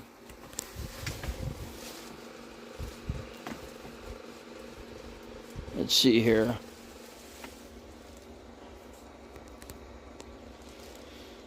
But anyway, what I was going to get with you, Joni, is how is the camper? I mean, how is the truck? Would the truck make it to quartzsite? You can come out to quartzsite, to form a camp, But I got to get a hold of Randy, the mobile traveler, and say, hey, man, I'm coming out. Hey, I want to join your camp. How is it? Oh, my shoe came off. Great. That's nice. That is a bum deal. When the shoes, these shoes that they gave me, like makeshift shoes, are like garbage because they come right off of your feet, and they're freaking hell to put back on. I'm telling you. I didn't watch much, but he was driving somewhere. Oh, I thought from what I heard, he owns a house. That's just what I heard. That was Rosie saying that. I was under a different channel name, and I was asking about D-Dubs, and Rosie said, "Oh, he's great. He makes $100,000 a year, and he's got a brand new house, and he's living the good life, So she's not against him by any means. Let's see. Truck runs good. I just need belts, hoses, tires, and that's a lot of stuff it needs, man. So you're not ready for quartzsite this year. Doesn't sound like it. You probably put a lot of money into your boat. So how are you gonna get that boat? So you put the boat on timeout. Now you're gonna go to the truck. So I think you should have put all your time into the truck and got out to quartzsite. I think that would have been a thing to do, But that's just what I would have done. But I'm not far from quartzsite. For me, I'm only 150 miles away from the quartzsite. So from here, it's a lickety split drive. I might sell the boat. Yeah, boats are they're a lot of work, man. They're a lot of work. I mean, look at the boats in Florida. Look what happened to those boats. I mean, you got yachts that got freaking destroyed. I put a thermostat and upper hose on myself. Let's see, I put a thermostat. Okay, so you got to put the belts. I mean, are you able to put the belts on yourself? I mean, that's something I used to be able to do. I used to be able to do all that stuff, you know. At least the basics. I mean, I could get into a motor and do that, but that's just too much. But, you know, other things. I got some Freon put in here, and I got some cool air. I'm going to say cold air, but it's certainly doing better than what it was. Yeah, I can always get more Freon too, but I don't think I exactly filled it up. Boat equals breakout another 1,000. Yeah, boats are pricey, man. Well, look at what happened. Like all those rigs that are on the water in Florida. Look at how they got trashed. They got thrown around like they were freaking Tonka toys. I mean, just like the boats were like a little twig, you know, and they're like banging against one another, and they broke and cracked and whatever, you know, sunk. How many boats probably got sunk out there? How many people was out in the ocean with their boat when that hurricane hit? Could you imagine what that would have been like? You know, 160 mile an hour winds, and you're in the middle of the eye. Could you imagine what that would do? That water would just throw you around like, I don't know. That'd be the end of your life, you know, because then you'd be drowning in the ocean with your boat, and because there's no way you're swimming in that current. No way. You'd have to be a superhuman to be able to say you could swim in the ocean with a hurricane force winds and rough, you know, tides coming in, and oh my goodness, I don't even want to think about it. I mean, you see how bad the houses got nailed in Florida. Shoot, they trashed. I'm surprised that Tasha Teeling didn't lose. Anyway, what I was going to get at, I never got an answer out of Tasha. Joni, did Tasha get the van back? Or does Tasha not have a van anymore? I don't know. Did Tasha just lose the van altogether? I don't know. Tasha wouldn't say one way or the other. Wouldn't even make a comment. Wouldn't even say. So what could I say? What am I going to talk to a brick wall? I can't. I'm not getting any further with that. But you got to remember how Tasha, you know, took advantage of me last year in Quartzsite and roughed me up for what, 3 minutes or whatever it was. Let's see. Wait, she has a van, but why not driving it? Why not, Joni? Why is that? Tell me. See, the storm of the Lord will burst out in wrath, a whirlwind swirling down on the heads of the wicked. You know, so yeah, I mean, there might have been a lot of sin going on in Florida, and maybe that's what God did. God, you know, put some wrath down. Maybe they don't, you know, it might be DeSantis too, you know. It could Marco Rubio, you know, those guys could be, they're not really doing the right thing in Florida, you know, as far as I could tell. But she said the battery is fried. So why not buy another battery? Why not just get a battery? You know, I don't see why not, you know, buy the battery. Or what are they, what, $60, $100, whatever, you know, so what? I mean, isn't she loaded with cash, you know? So fork out the cash and get the battery, you know? Get the rig on the road. Go out to Quartzsite. It's a long drive for her, or whatever. I imagine she is spending all her money on motel. Yeah, well, how does she afford that? I know I couldn't. That'd be too much, man. What is that? Motels are $200 a night. My skilled nursing was only $177 or whatever it was a night, but you got food and you got your medications and you got a nurse to take care of you. So you had all that. Plus you had air conditioning, you had a nice room, you had a nice TV. You had all those benefits. So to get in a motel, you don't get your beds, You don't get a nurse. You don't get all that. You don't get those extra benefits that I was getting. So, but anyway, skilled nursing, my insurance covers 100%. So up to 20 days. So I get 20 days for free. So I've got 20 days already. So that's 80 off my 100 days. So I still got 80 days left, and they don't even let you on each day. They won't even let you go in it, unless you got a major issue. I tried to go in there after the hospital. They wouldn't even let me go in. They said I don't qualify. I go, you with my foot? He goes, you could do that on the outside. I go, yeah, when you got the RV and you got hot weather and you're dealing with all that, He goes, I don't care. It's not my issue. He goes, that's your problem. You need to get yourself into an apartment, and pay some rent. I go, apartment? You kidding me? You know how much apartments are, guy? What do you pay? I mean, let's just start there. What is the cheapest rent you could find out here in Phoenix? $2,000 a month rent. I could have got into a place for $800, okay, with the roof and the bed, but they got 2 refrigerators.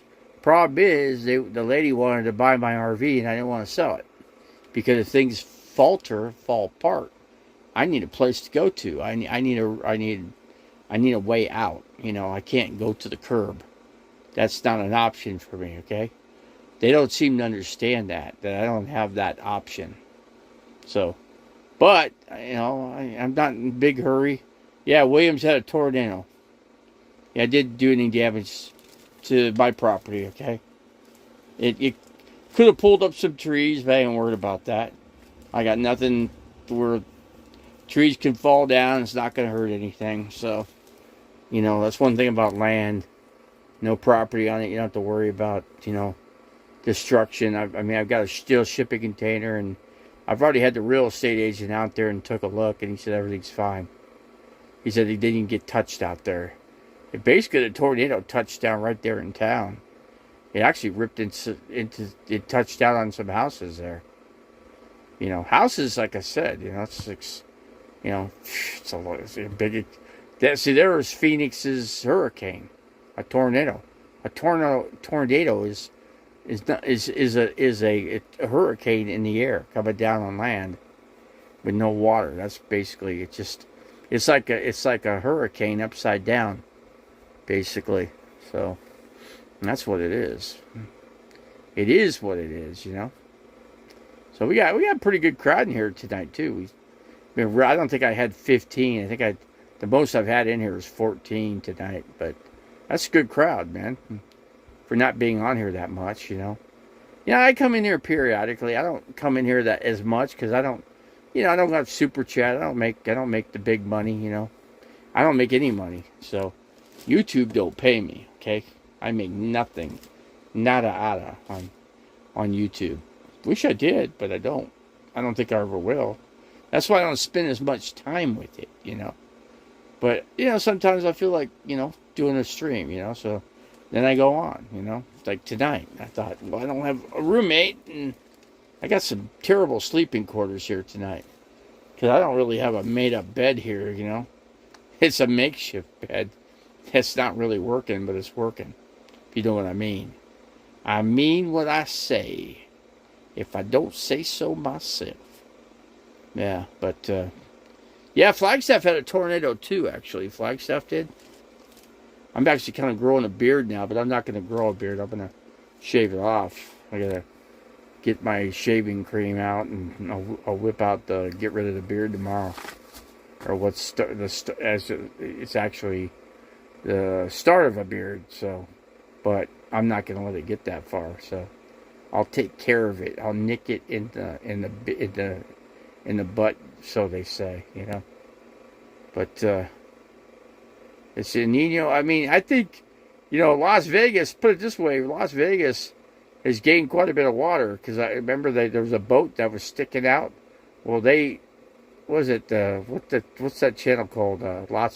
Sin City Outdoors went out there and took a picture of the boat, did a video. They showed the boat, there's actually water up to the boat now that was sticking out. It was all dry for like, I don't know, probably at least 50 yards, if not 100, at least a football field length, where the water came back and receded. But now it's the lake's actually starting to fill up.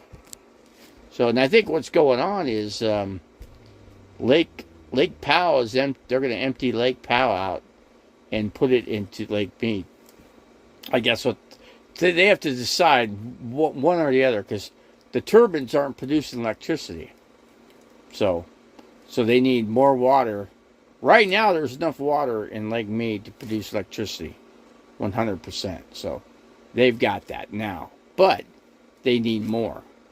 So Lake Powell is certainly flipping the bill on that one.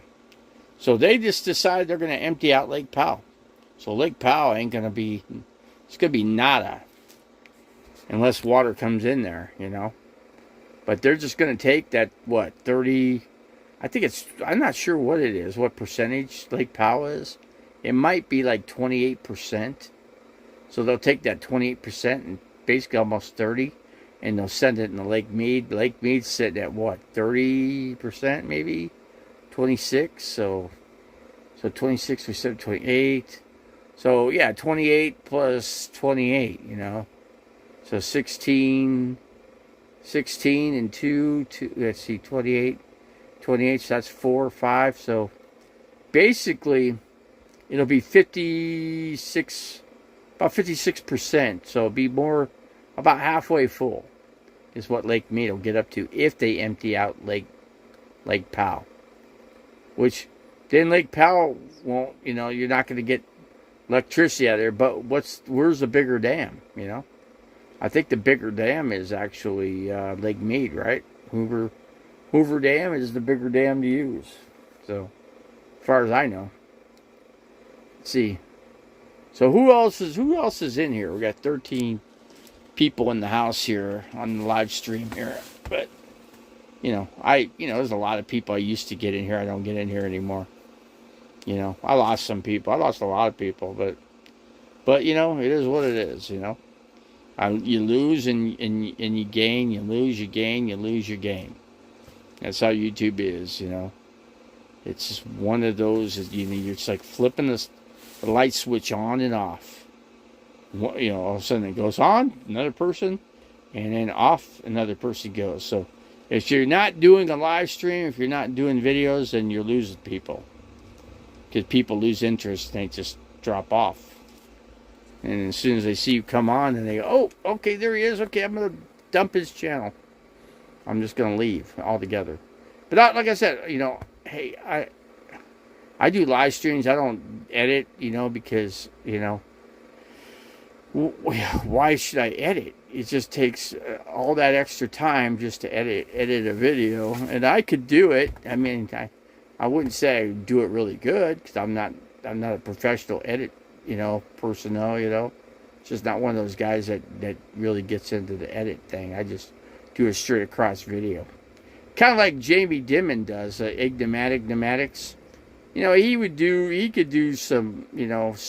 Lately, I think he's been doing live streams, you know. He's even getting off of the platform of you know, coming in and doing all these videos all the time. You don't see him come in there that much, and you're seeing more because people say, oh, we still want to see your videos, you know. And you got what? And you got, who else? Somebody's channel. I didn't want to mention them, you know, because the channels aren't worth mentioning, because I don't want to give them the glory. But now I do these little side kits, you know, skits where I just do a little small video on YouTube, or just a little 20 or 10-second video, and you know, I say, hey, well, come on in and join the channel, subscribe, like, and share with your friends, and I thank the people that are already here. You know, I just come in there and say that, and I do that, and that's just what I do. But yeah, they were asking me, oh, you go outside, take care of your foot. And I said, nah, I can't. I don't have time for that. I gotta take care of, I gotta do what I gotta do. And he goes, well, what something happens? I go, you know what, the next time might be the last time, you know, who knows? I take it I go with the flow. Whatever happens, it happens. I can't control things because only God's in complete control of my life. So, and that's just the way it is, and I don't care. That's fine. That's where it needs to be anyway. I rid the friends I got because they're not really truly friends. Because they're not. If they were a real true friend, they would be here helping me, right? They're not. So that tells you right there. After I've done all that I've done for them, or I should say I'm just gonna say for the one guy because it's just one guy left, and all the rest of them have died. And the other one, Jim, there's only one other, and he's long gone now. Because I said goodbye to him. And I said, hey, you know what? And I just said, I'm out of here. Goodbye. I don't need you. You certainly, why do I need you? I'm not getting anything from you. You're not certainly helping me. I mean, you could help me by helping me by getting somebody for me to help in a vehicle here, but you're not doing that either. You don't care. You see the way I am, but you don't care. Okay, that's kind of he's basically like the hospital. They're the same way. They don't care. If you're able to walk with a walker, doesn't matter if you can't walk. I mean, you could literally be blind and they'd still kick you to the curb. I mean, you can't. I really, wish I could get into a skilled nursing, but I can't do that. Not skilled, but what's the word for it? All-Tex, long-term care. I mean, that would be the ideal. And then the other place I found was the house for $800, but I can't keep the RV. I mean, come on. If I'm paying you rent, why can't I keep my vehicle? That my vehicle is my way to my doctors and is my way to get my food or whatever, however I choose to do that, And so if I pay you rent, then that should be it. You should be telling me that I have to get rid of the RV. So if I have to rid the RV, then plan B, there's no plan. I have to have a plan B in case something happens. So I got to be able to hop in the vehicle and drive away from the situation. That's what the RV can do, If it floods, guess what? I can drive away. If there's a tornado coming, I can drive away from it. Those are the things I can do. And those are the things I can control. God does the rest. I can only take on the easy things, and hopefully God handles all the rest of it, because that's the only thing I can do at this point. So, in time. That's how it works. I will make waste mountains and hills and dry. But lakes, I'm not saying the lakes aren't necessarily drying up because Lake Mead's filling back up. So I can't say the lake is drying up because it's not. Because, Lake Powell is sending the water downstream to fill up Lake Mead, and that's exactly what's going on there. So there's what we got going on. Let's see. But yeah, there's people, that believe and people that don't believe, and all the people that believe are, they can, as long as they don't sin and they follow what God's rules, follow God's rules, and guess what? They can get to the promised land. What'll happen eventually, God will come down here and just start swooping people up. When it's that time, he'll come down and just say, okay, this person, believes in me and loves me, has me in his heart. Okay, he's out of here. Boom, gone. And all of a sudden, all the rest of the people are left down there. They're like, where'd he go? Where'd they go? Where'd that person go? Yeah, where did they go? Yeah. No, that God took them because God takes his children with him. Takes his children to where they could come to join God himself, and join him with Jesus. That's how and then you're in a place that you don't have to worry anymore, right? You have to worry about somebody kicking you to the curb, and you have to worry about if you got a couple $1 million, you're good to go, right?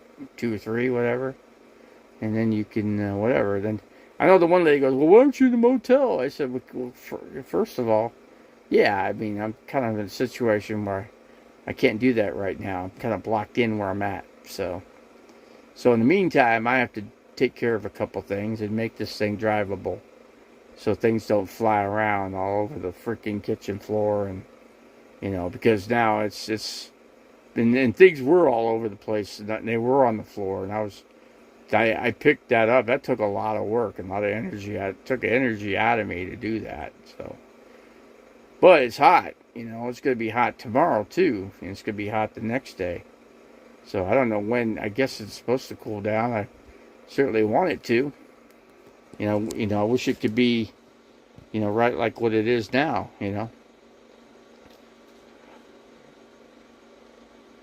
You were hungry. I gave you. I was thirsty, and you gave me nothing to drink. So did you ask me? Did you? I mean, I didn't know you're hungry. I mean, you're feeding your dog and yourself. Heck, I don't even have enough money to feed myself, even. And then even if I have to feed myself, it's hard for me to cook my own food, for one, because I can't stand up for a length of time. How am I going to stand up and cook? I can't. Can't quite do that. Yeah. So I mean, I don't see anybody. I don't see. I don't see a lot of people coming to hand, give me a hand, right? Do you? I mean, Revelator, I don't see you coming out here to help, and I mean, if you're a Christian, you usually a Christian helps another Christian, but in this case, from what I'm finding out, Christians are the most untrustworthy people in terms of helping one another. They just don't. And then they make an excuse why they don't, and why they don't help the person. They say the person's a judgmental, or there's always something with the person that they can make up and be judgmental towards that person and make an excuse for it. So that's what happens. So your best bet is just to stick to yourself, stick to your own guns, and have God in your heart, and go for broke, and hope for the best. The best out of the worst of times, or whatever. That's just what you do. What can I say after that? He will say to those on his. Let's see. Well, I know what I know what the Bible says. So I'm not. I just don't do anything wrong, Of course, I'm getting accused of doing everything wrong, You got people raping people. You got people committing aggravated assaults, on people, I mean, you got people on probation. I mean, if you're on probation, you obviously did something. You broke the law, right? If you were on probation, if anybody's on probation, there's a reason why they're on probation. They just didn't get on probation for nothing, right? Believe me. They either socked somebody in the mouth, or, popped them in the eye, or broke their nose. They did something, okay? Something to get where they got. In other words, they got what was coming to them. They got put on probation or whatever. That's, and that's on that person. You got to commit. You got to be careful where you commit your crimes too, because you might end up in a very cold situation or a very hot situation, and you might have a pet, and then the pet has to suffer because you, on the other hand, think of it. There are people with dogs that can't take care of their dog because they have no AC, so the dog has to suffer in the hot weather, and that's not right, but that's what happens, right? I'm not saying it's right. I'm not making a right out of a wrong, or a wrong out of a right, but that's just how it works.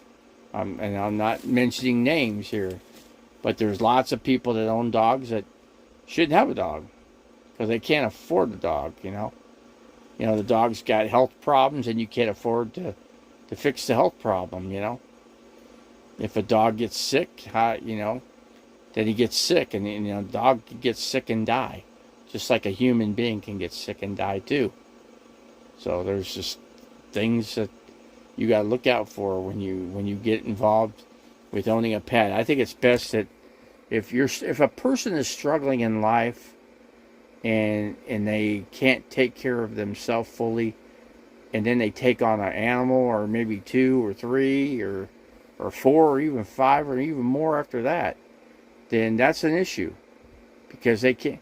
Well, if something happens to one of those cats, you don't, or a dog, how are you gonna? What are you gonna do? Take them all to the vet? How are you gonna afford it? A vet's very costly. Sometimes they cost more than when we go to the hospital, or to a doctor or wherever, foot doctor, you name it. I mean, cancer. It could be a lot of things. Just like what's his name? Felix, for one. He's getting cancer treatment, but he's on access, so he don't have to pay. He doesn't have to pay a penny for his treatment. So, and he's not in the hospital, so he's doing his treatments on the outside. In other words, he goes in for the treatments and gets his treatments, because the hospital, sitting in a hospital to do that is, they don't want you in the hospital. So, I think I see lightning. Yeah, I just saw some lightning. So yeah, I mean, I could be on the verge of some storm activity here tonight. It's not windy. Is it windy out there where you're at, Mr. Phoenix? Is it windy out there? Is it starting to thunder? I feel the humidity. That's one thing. I don't like humidity, man. Yeah, it might rain. I might have to close up the windows here and get my other shoe put back on. Probably I'll kick it off too, which it's not so good for myself as well, kicking my shoes off. So, but anyway.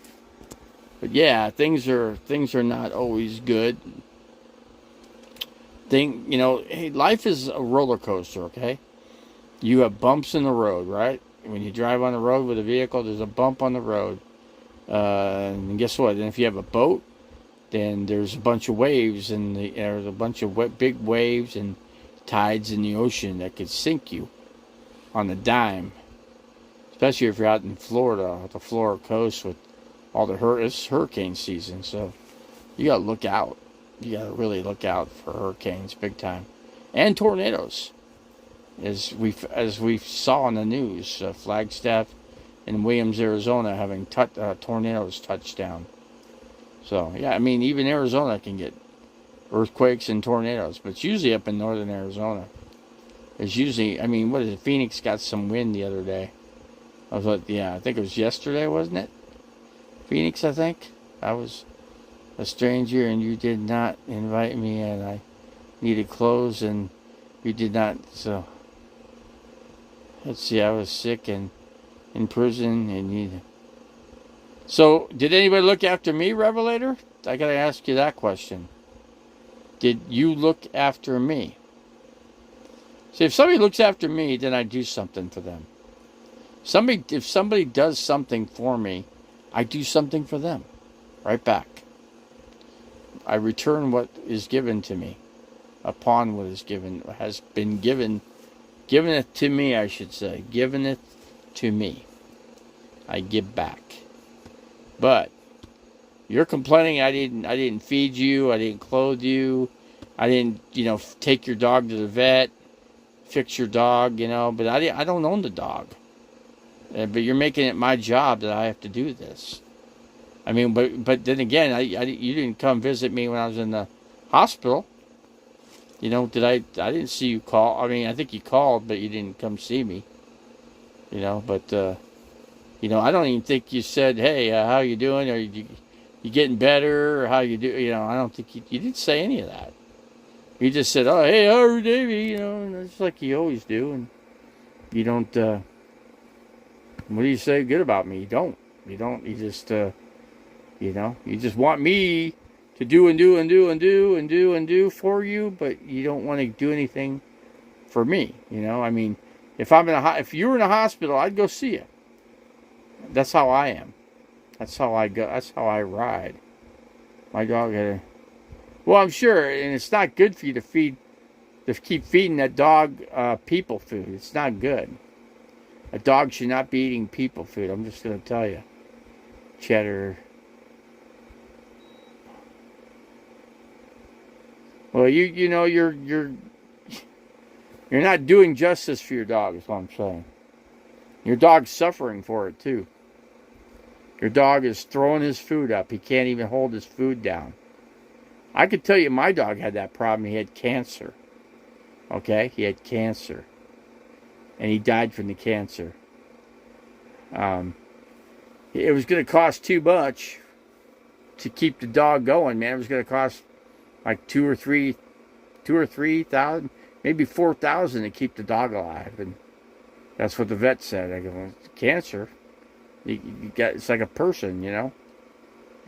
I was like, well, dog's 10 years old. You know, he's had a good life, 10 years. So, I mean, yeah, maybe he could live to maybe one more. But he probably would have died. It would have been like nomadic fanatic. You know, he fights like hell to keep his animals alive. But, and what happens? What, his cat died. So, what can you say? You know? What can you say? Yeah, so let's see.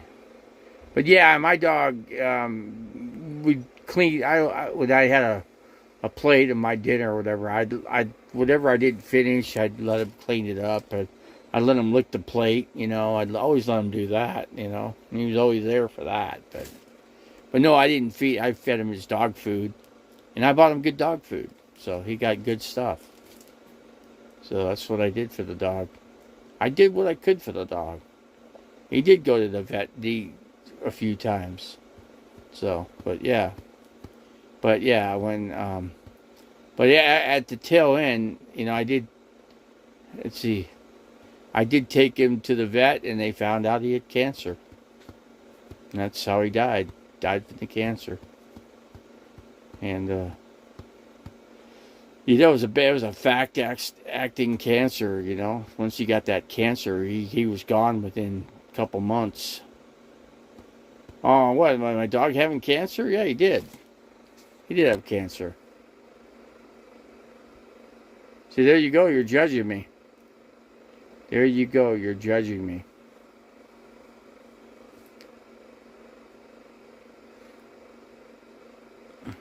So your dog had New York strip steak, Cheddar Bay biscuits. Is that in the scripture too?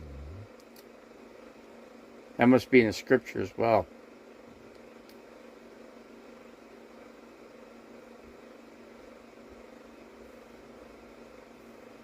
You're lucky you're still on my channel, man. You're lucky you're still here. You know, most people would have been, I would have put them on timeout or... Look what I did to Judith, man. Judith's gone, man. She's blocked out of here. Why? Because she was ripping me like you're ripping me, you know? I mean, you enjoy ripping people for some reason. I don't know what it is, but you like to do that. You know, and, to me, that's a sin, you know? You might see it a different way, but people that are like you'll always flip the scripture to fit so that you're not doing anything wrong. You could only do right. Never any wrong. You never sin, ever. You're not a sinner, right? Isn't that what you say? You never sin. That's why you been kicked out of 2 RV parks, right? Because you don't sin. I guess if you're getting into it with people over the dog or something else, then see, that dog gets you in trouble. He got you kicked out of 2 places now, when you could have been in an RV park and had electricity, and you wouldn't be suffering like you are at the Walmart there.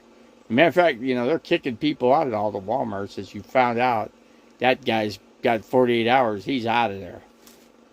They already put a notice on him, so and that goes for everybody. That's you, him, and everybody else that's in that parking lot. You cannot stay there. So where are you going to go? Where are you going next is what I'm saying. Where are you going next? Where is your next destination? Open road. Where is your next destination? Open road. That's what I say here. Mr. Terry and Scott. Or Terry Scott, whatever. Scott Terry, however you want to put it. You know, and those people know me too, but they don't really, they only favor the people that's in their tribe. They got their own little tribe, right? And that's and they don't let anybody else in their tribe into it. They keep just the people they have. And that's it. That's all she wrote. Same with Aja. Same way. You got the same people in that camp. And that's all she wrote. And that's just the way the cookie crumbles. What else can I say? What's that song by Led Zeppelin? Say, what can I say? There's another song. Then there's Led Zeppelin, and then you used to have John Bonham on drums with Led Zeppelin, and his son is now the drummer for The Circle with Sammy Hagar or Michael Anthony. That's half of Van Halen right there. Michael Anthony, and you got great drummer. Yeah, they got the makings of a great super band there. Super band there.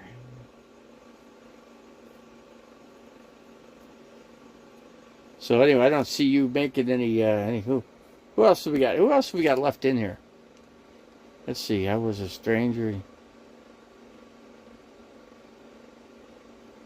Yeah, I'm a comedian. Yeah, I'm a great comedian.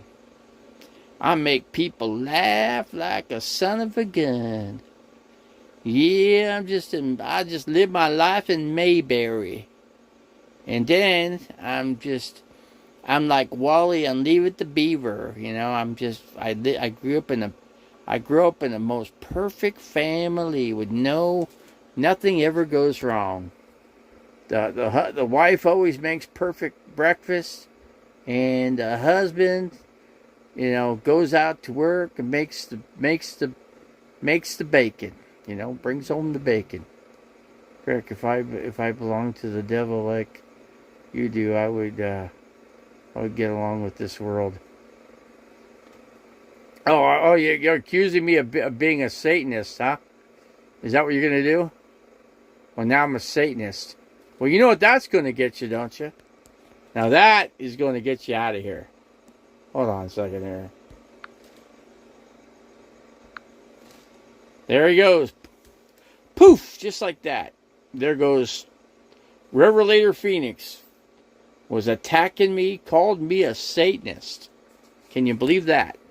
Do I ever do a satanic worship in here? I don't think so.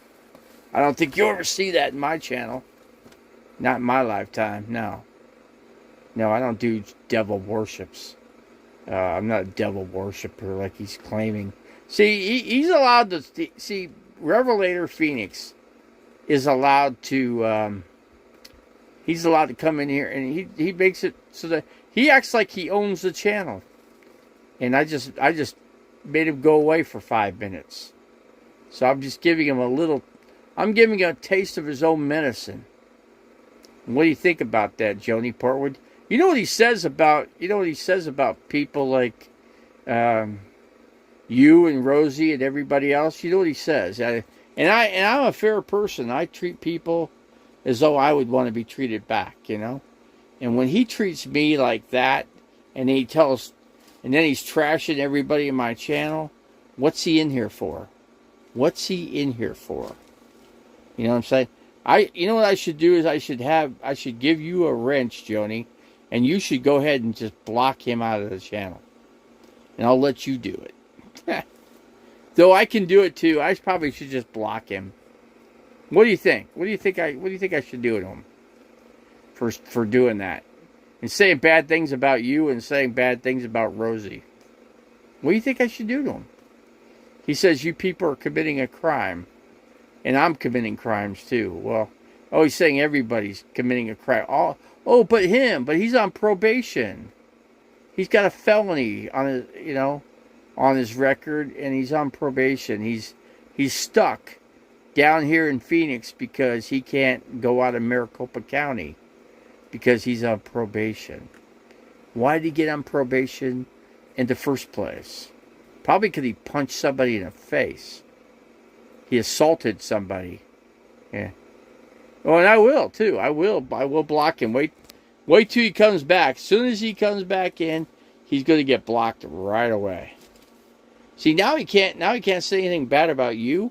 He can't say anything bad about Tasha. He can't say anything bad about Rosie. See, he's ripping me for associating with you guys and letting you guys be in my channel when it's my channel, right? I have a right to let whoever I want in here, okay?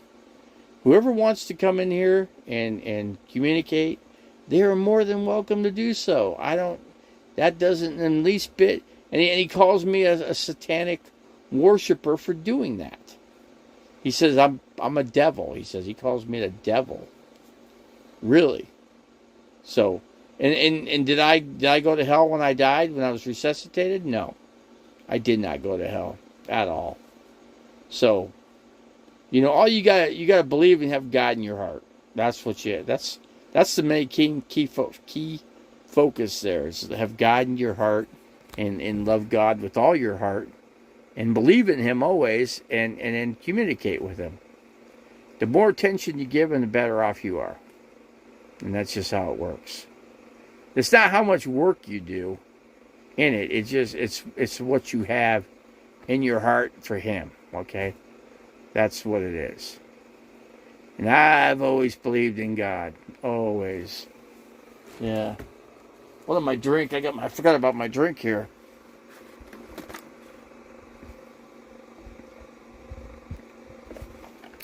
As soon as he comes in here, I'm blocking him.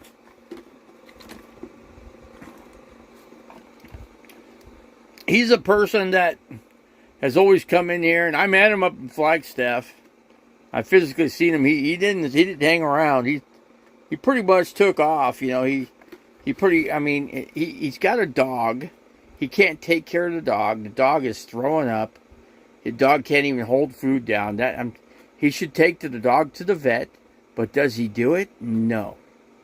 He does not take the dog to the vet. Does he have money to take the dog to the vet? Yes. Then why doesn't he do it? I'm trying to get an answer. I'm trying to get, some input from you guys. Should he take the dog to the vet? You guys should tell him he should take the dog to the vet. That's a sin. That's a sin to let the dog suffer, isn't it? Shouldn't it be a sin to let that dog suffer? I think so.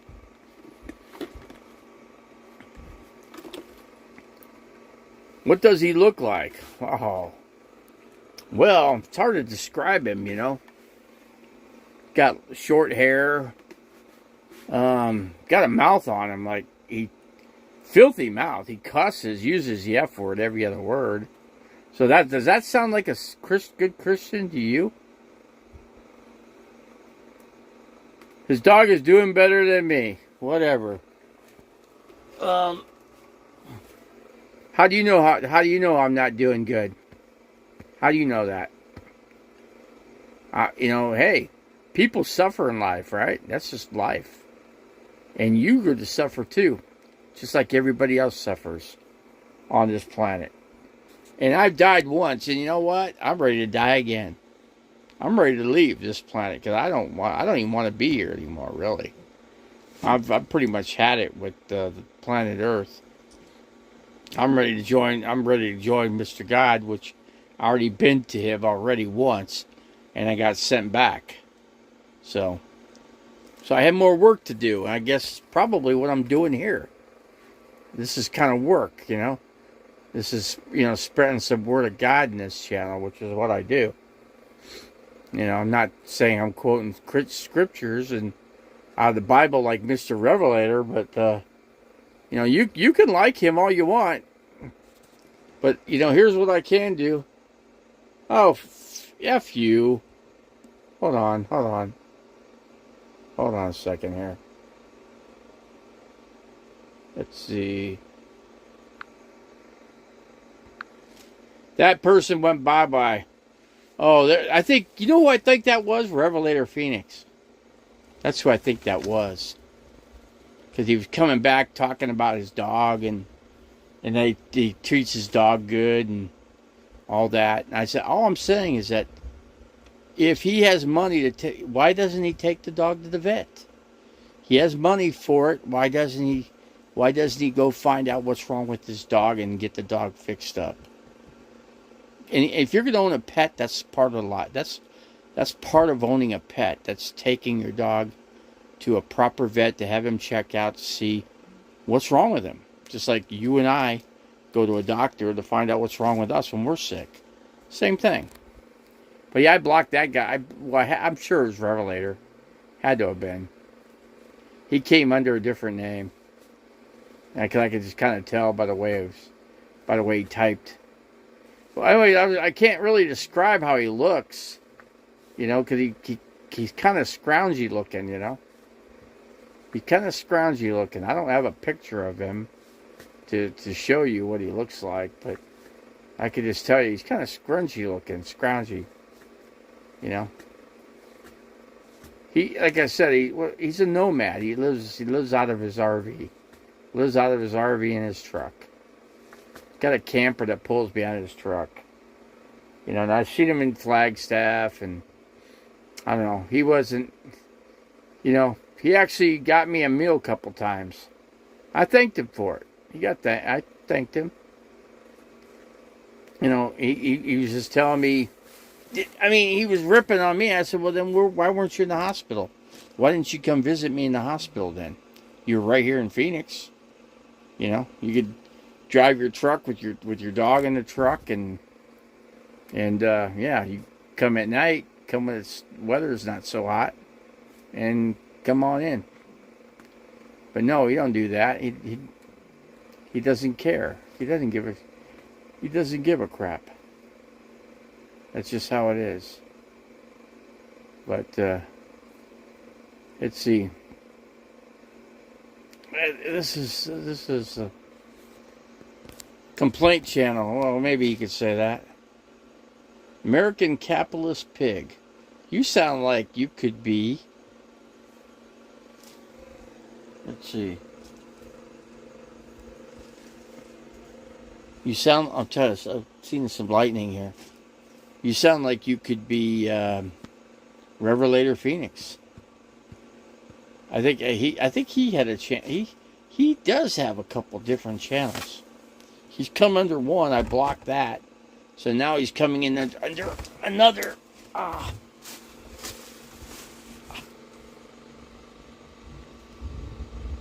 yeah, it's thundering. It's gonna rain. Yeah, it's gonna rain. But American Capitalist Pig. I don't know if he wants to stay here. We'll have to see. So Joni, what do you think? What do you think I should do? So you really think I should block Revelator? Get him out, block him as soon as he comes in? I think he's already coming in. I just can't be quite sure yet if this guy is going to be, because he's kind of, he's kind of like a troll. He's kind of trolling in here. And that's what Revelator's been doing too. He's been trolling in here. Yeah, he's been trolling in here big time. Man, my ribs kill me. God dang it, killing me.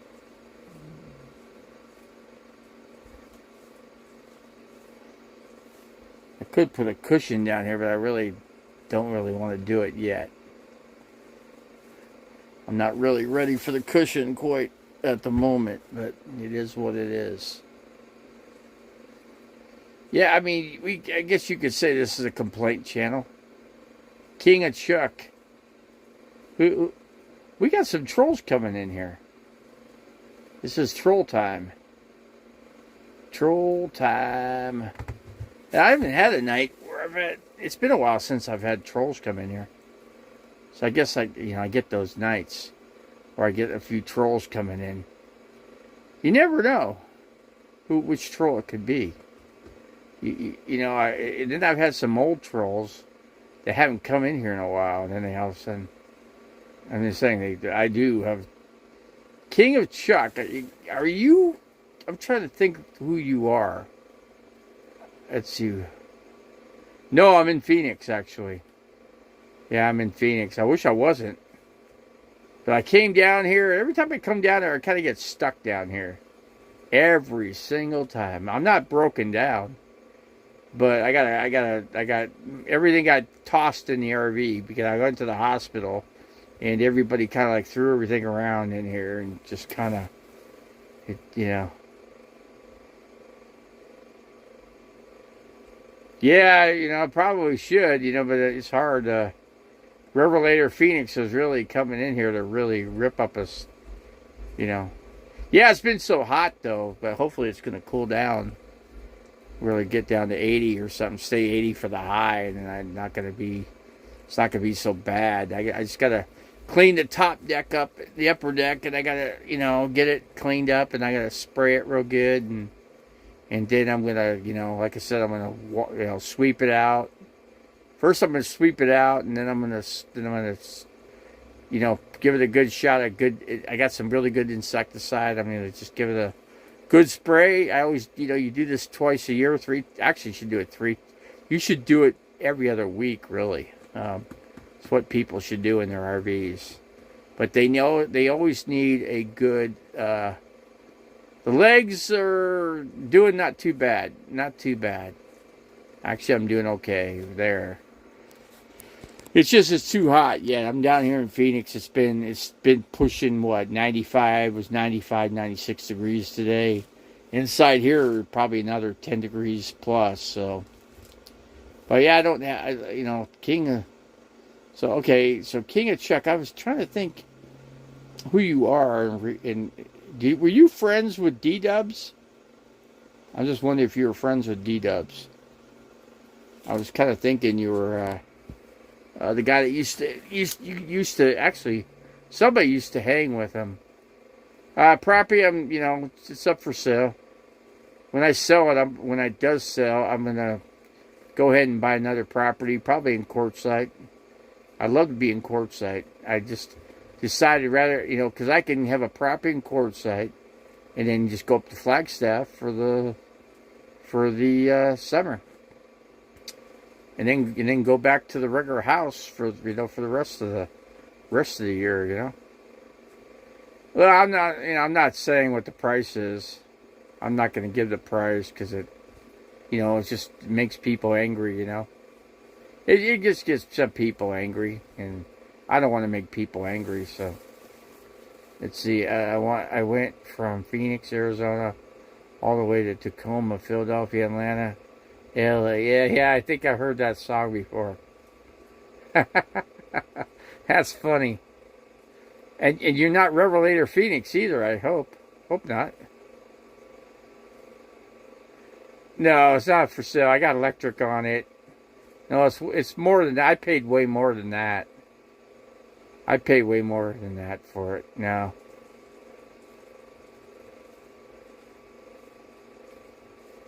But yeah, I got it priced out.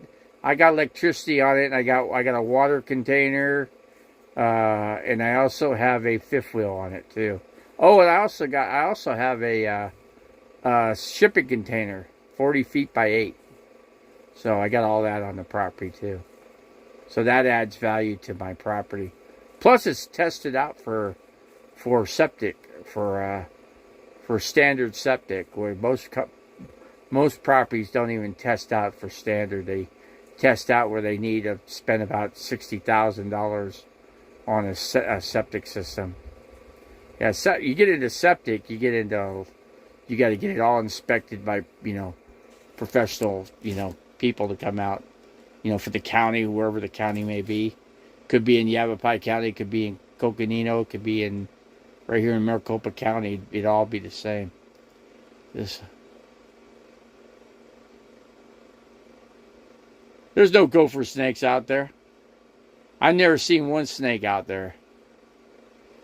It's not infested with rats.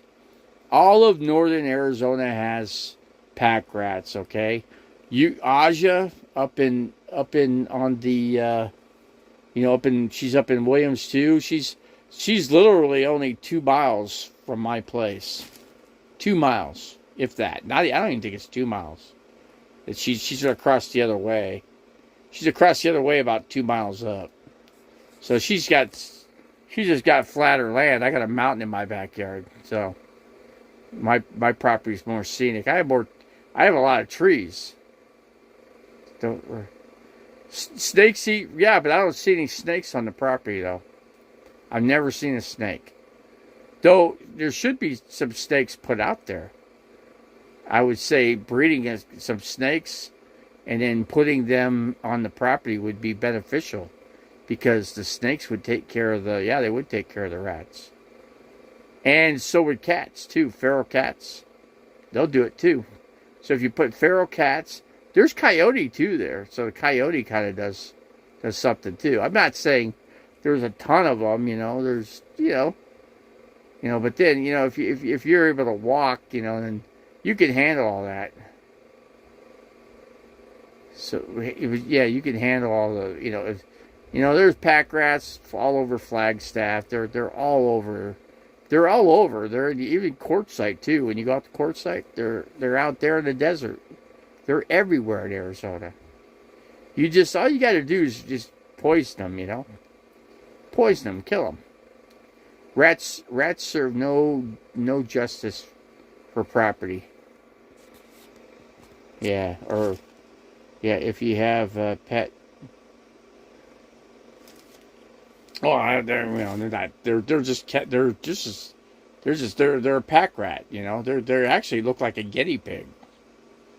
From what, yeah, they're not a bad looking critter. I've seen a couple of them.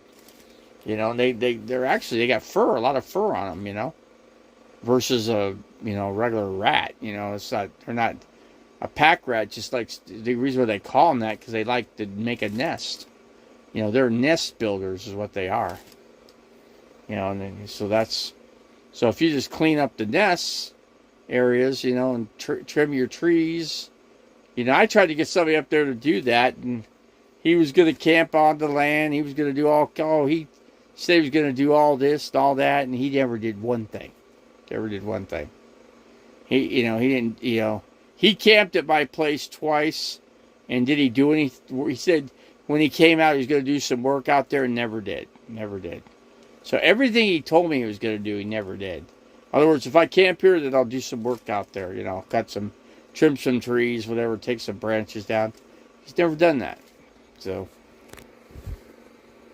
the only time I think he ever did it was when I was out there with him, But aside from that, he's been there twice after that, and he never did anything. So, but no, they don't ask to go out there to camp on the property, because I don't know. It's not a tree. It's a lot of pine trees, and it's heavily treed. It's not like most of the properties out there, they don't have trees. This one's got trees. So it is what it is. Camper's not there anymore. Camper's gone. There's another camper on there though. Problem is that the guy that brought it on there he was going to live out there, and he decided he didn't want to live out there. It was too much for him. Did anyone dump their? No. Nobody's ever dumped any black tanks out there. No. Not at all.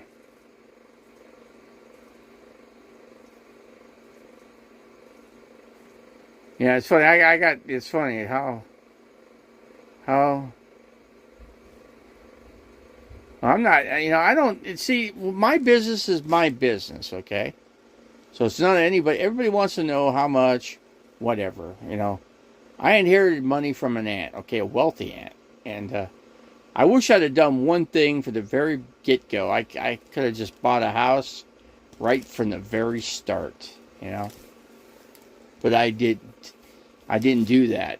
instead, I tried to make that property, I was going to try to make it work, but there's people living out there.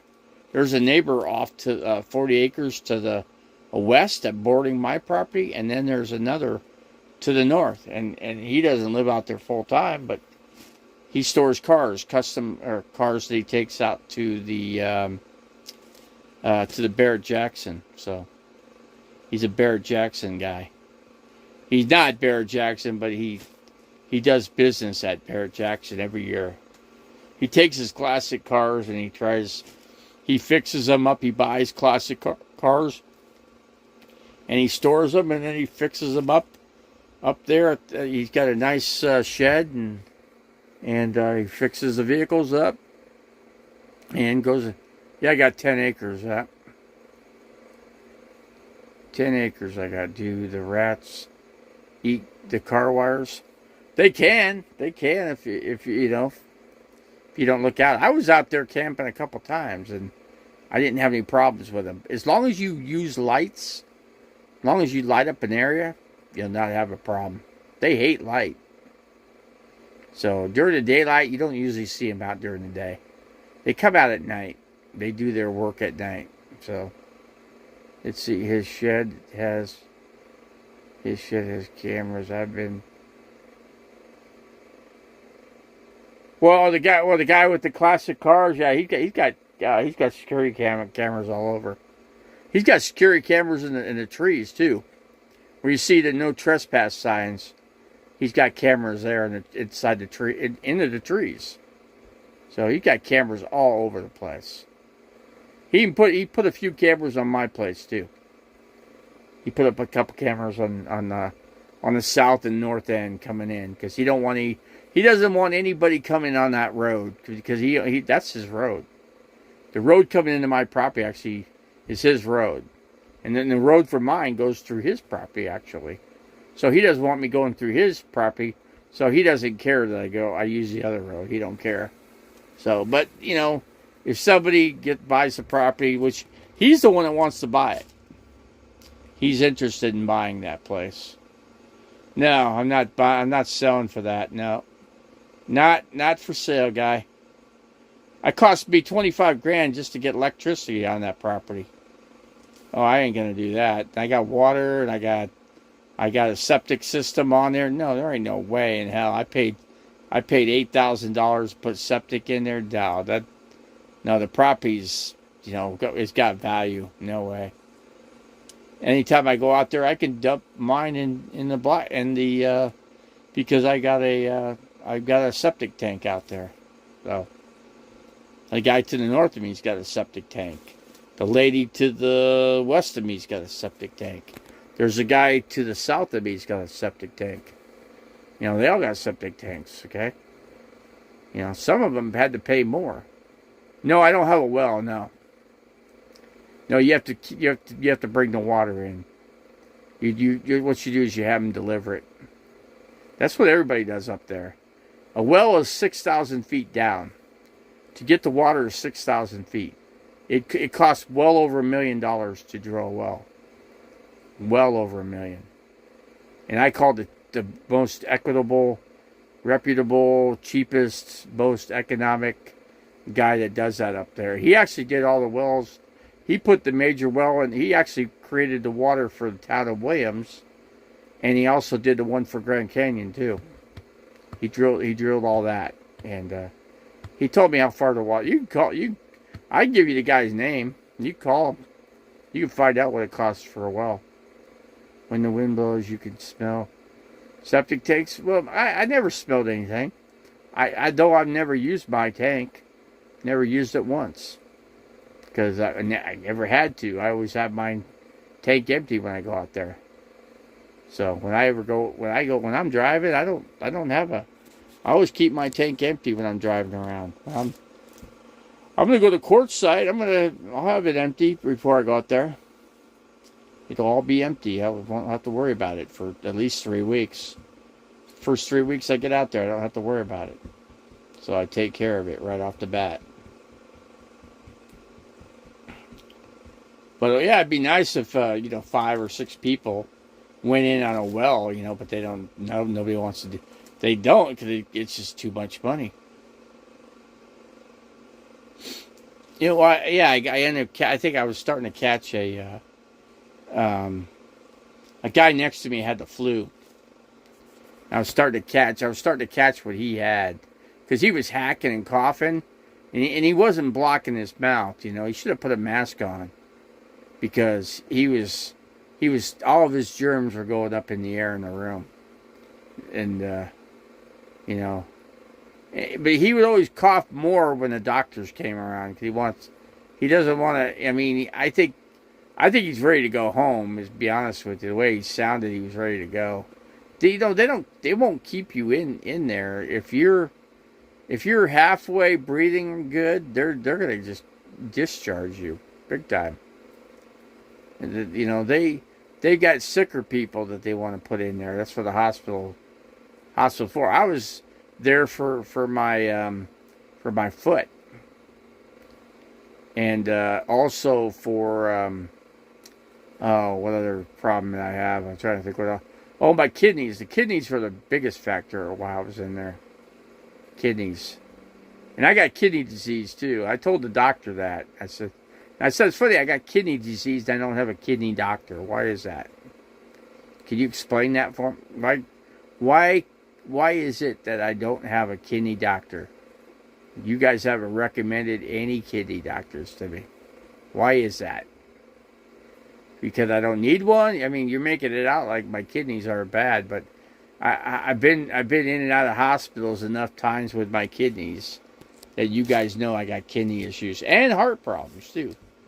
I mean, but I'm not having heart attacks. I mean, they say my heart's operating just fine, but that's just what they want to.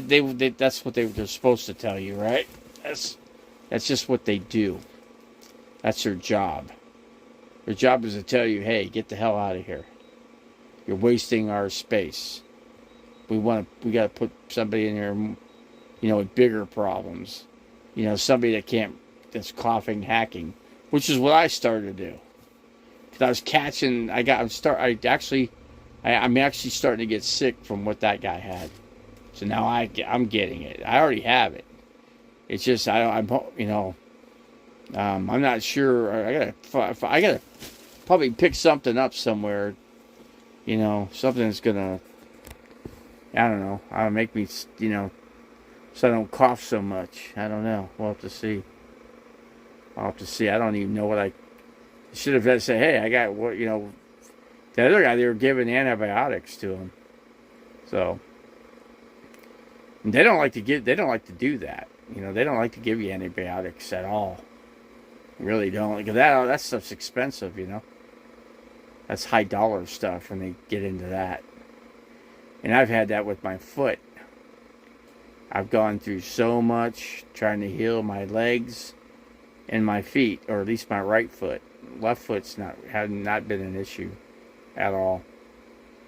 And the guy goes, "Well, that's because you're getting ulcers because you're not keeping your blood sugars." I go, "No," I said, "If you noticed, have you heard the nurse say I got a high blood sugar?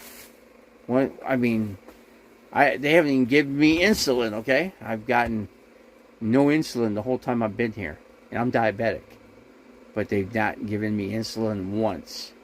Why is that? Because I was eating food that was it was a low sodium diet. It was a heart healthy, low sodium. In other words, a sodium count diet. I was allowed 1,000.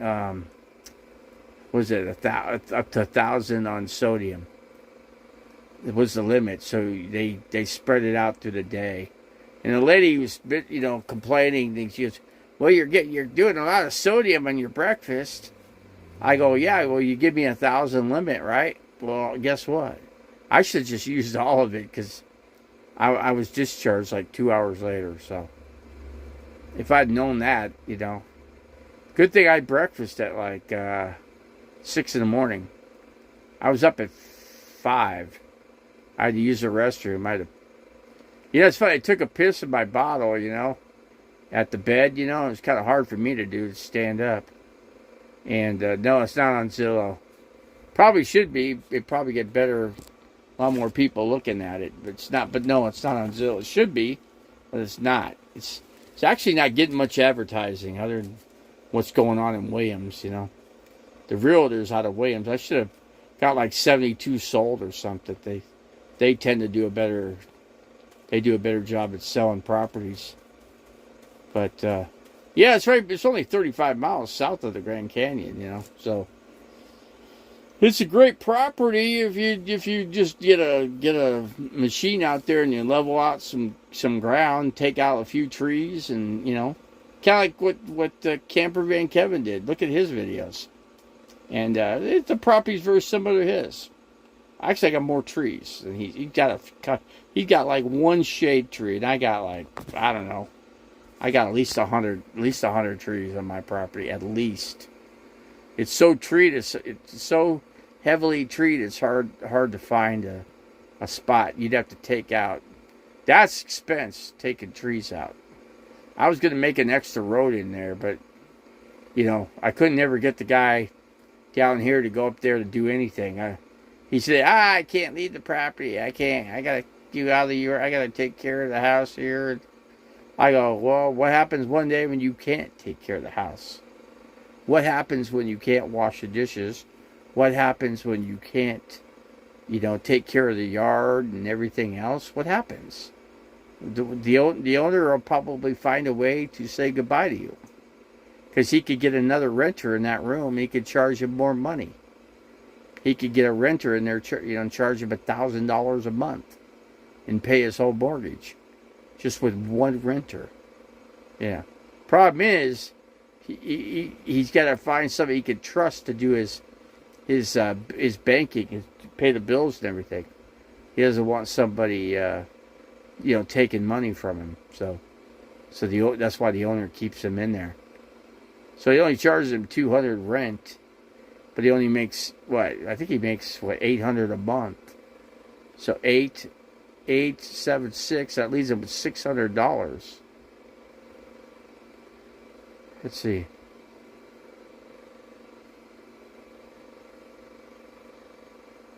I don't know. I don't think you're interested. For what I put into it, it's gonna be. I pretty much. I'm just gonna break even. And I know I'll get the price because I'm dead even. What prices are down here. I'm right on the money, right on the dime, right on the penny. Right to the penny. If I had to lower my price, I was told what I could put it up for, and I went ahead and did that, and then I was told that I was overpriced by $40,000. So I took off $40,000, actually $45,000. So I came down $45,000 on it. So anyway, but the prices went up. All the prices are up on land. In the Flagstaff area, it's high. It's just it's high no matter what. Because there's very limited stuff for sale. And that's why. People are looking to buy all the time. But you got to get the right... I do have a buyer for it, actually. He just needs to... Oh. Anyway, he just... he's waiting. He's a cash buyer. He's going to pay cash. But I got to call the realtor and see what's going on with him. And... because he was waiting to do something. I just got to get a hold of the real estate agent. I should contact him at least once a week, find out what's going on. But I asked him if it's out of Williams. It's out of Williams, Arizona. It's the only realty company up there. I think there's only one. I don't think there's any other. But yeah, it's going to be uncomfortable sleeping tonight. It's going to be very uncomfortable. I should have put a cushion underneath there, so it's not killing my back. I can't remember the name of it. It's all I can tell you. It says M. Williams. I can't remember the name of it. There's only one company though. But I know you're not interested. You just want to find out what the price is. Everybody's nosy. Everybody wants to know what the price is.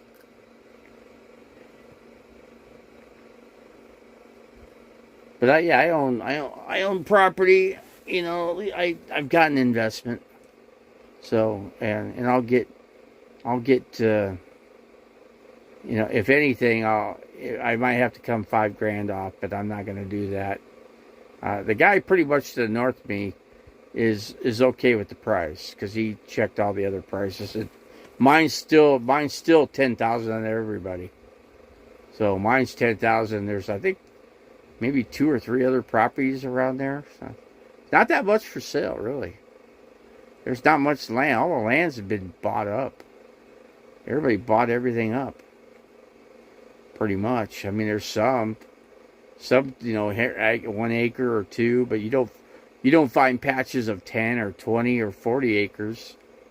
You know, I think Aja found hers. It was, what, 40 acres, and she split it. Was it 2 ways? Yeah, 2. There's 3 of them on the property. She's got 20 acres, and the other 2 guys got 10 acres each. Was it? I forget the other one guy. What's his name? Nomad Ranch is on there, and I forget who else. I think Graham Cracker is on there. The Graham Cracker, I think. I'm not 100% positive, but I'm thinking he is on that property. Wait, Nomad Ranch. Wait, there's one other guy. Excuse me. It isn't Nomad. Nomad Ranch is, but the Graham Cracker is on another set of property. And anyway, the other Graham Cracker doesn't have really any trees on his. It's just a bunch of scrub pine. And he's right off the 64 highway. Right off of it. I think he might be a mile off. So he'd pull off a mile. I can't remember what. But anyway, where his is, I think he's just a little north of Aja's place. Because Aja's actually pretty close to the water. Where you get your water. And she goes and gets her own water. She got a container on a trailer, and all she does is drive it in and fill it up. And because I think it's the same size as Camper Van Kevin's. It's only, I think it holds 2,500 gallons or something like that. I think, yeah, because 26. I got a 2,600 gallon tank on mine. I don't have any water in it, but I'm not using it, so I don't need any water in it. But I got that, plus I got a steel shipping container, so my property is worth more. It's got more value because it's got a 8x40 shipping container, and you could actually convert that to a tiny house if you wanted. You could easily do that. Paint it up, make it look nice. Cut a couple, 3-4 windows in there and a door, and maybe you got a door on the end for sure. And what I would do is I'd leave those doors like it is, and I would frame it in. You frame that in, and then all you do is frame it up on the inside and put insulation in it. And that's it. They got styrofoam insulation that fits right in there perfectly. And that's all you do. Just put the styrofoam on the top. You can make a slide ceiling, so you make a 4x8 panel, and just slide each one. And each one would be like 4 feet. So 4 feet times 40 feet. I forget what I'm not figuring out math right now, but yeah, you just do that. So, and you put your lights in it too, and you just get yourself, like four 200 amp batteries. 200 amp, 4 of them, and lithium, and throw a couple solar panels up there. You could throw 40 feet. Damn, you could put a lot of solar up there. And then you could run AC off of it if you got enough solar on there. You put a good solar charger on there, You just go with Victron. Your Victron's is the way to go. All right, man. You take care too. Let's see what else we got in here. Who else we got? Who do we got left in there? Do we still got Joni in here? Joni's probably not in here anymore. I don't think Jody Portwood's in here. Hello?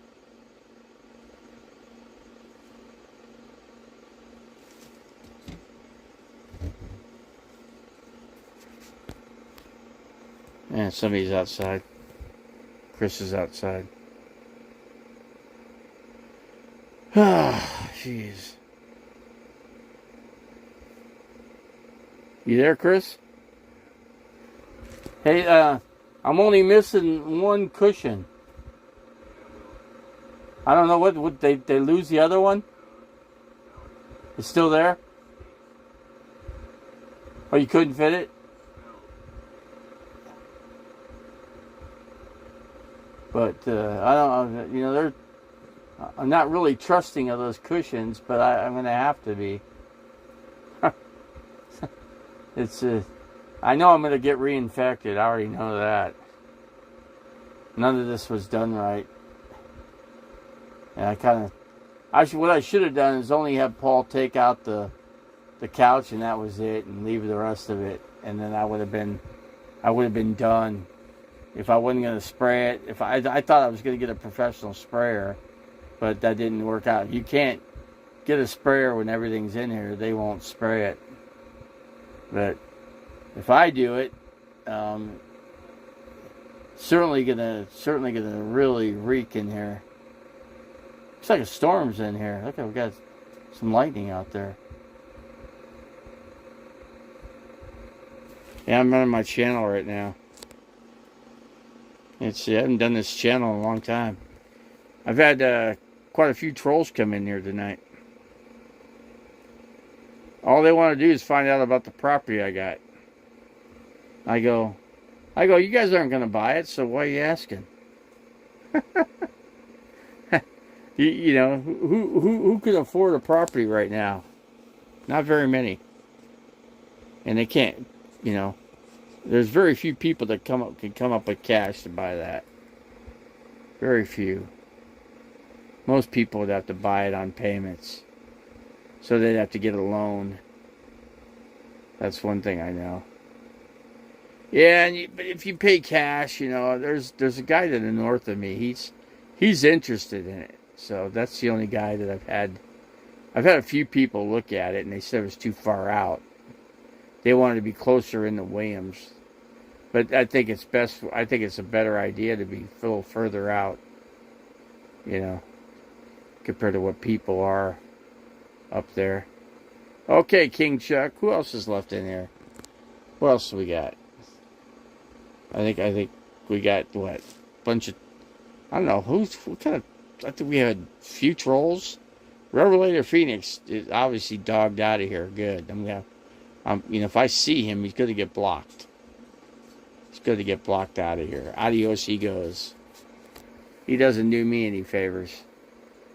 Yeah, he's done nothing but complain and bicker in here. And I don't want complainers and bickers. I don't want people telling me I'm a satanic worshiper. Like, what's his face? Revelator, all he wants to do is call people satanic.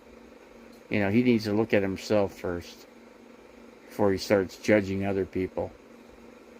Because all he does is bicker about people. How they are and what they do. And he's on probation, and he's on probation for a reason. You don't get charged with a felony. He did say it was an assault, so, I think he punched the guy in the mouth and knocked his teeth out.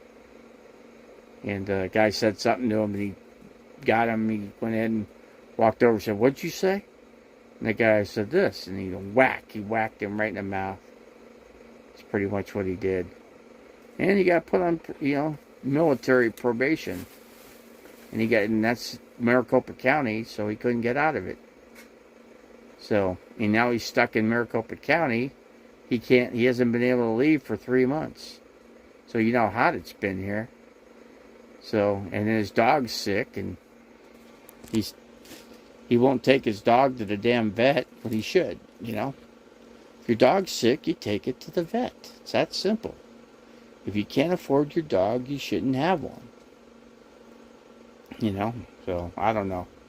I don't know what he, the thing is, I said, just take your dog to the vet for God's sake. Why torture your dog like that's committing a sin when you make your dog suffer. That's a sin. That's a big one too.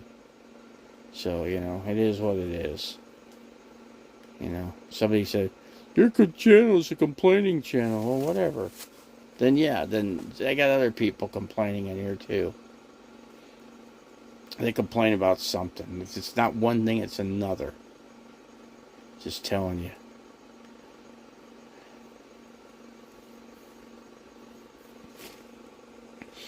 Yeah, I was starting to catch this guy's freaking sinus, his damn flu that he had. Coughing and hacking. Man, I was coughing and hacking too. So I got Whataburger tonight, and I don't like cheese, so I ate the cheese. The cheese that I hate American cheese. That's the worst cheese on a burger, and that's why I never get it. But anyway, that's what they put it on there. I had to eat it like it was, and then they didn't give any. They don't give you the. It's funny, these places don't give you any napkins, so I didn't even have one napkin with it, and I'm like, geez, you spend all this money for food, and they don't even give you a napkin. They gave me plenty of ketchup. I'd have rather had more napkins than the ketchup, but they gave me like 4 or 5 of those, but I guess I'll throw them in the refrigerator in the back, and that'll be that. So anyway, I got 10 people in here. I did have up to 14 in here. Actually, no, I did get to 15. There was 15 in here tonight, which was kind of surprising, for not being on here as long as I was. Or it's been a while since I've done a broadcast here, so.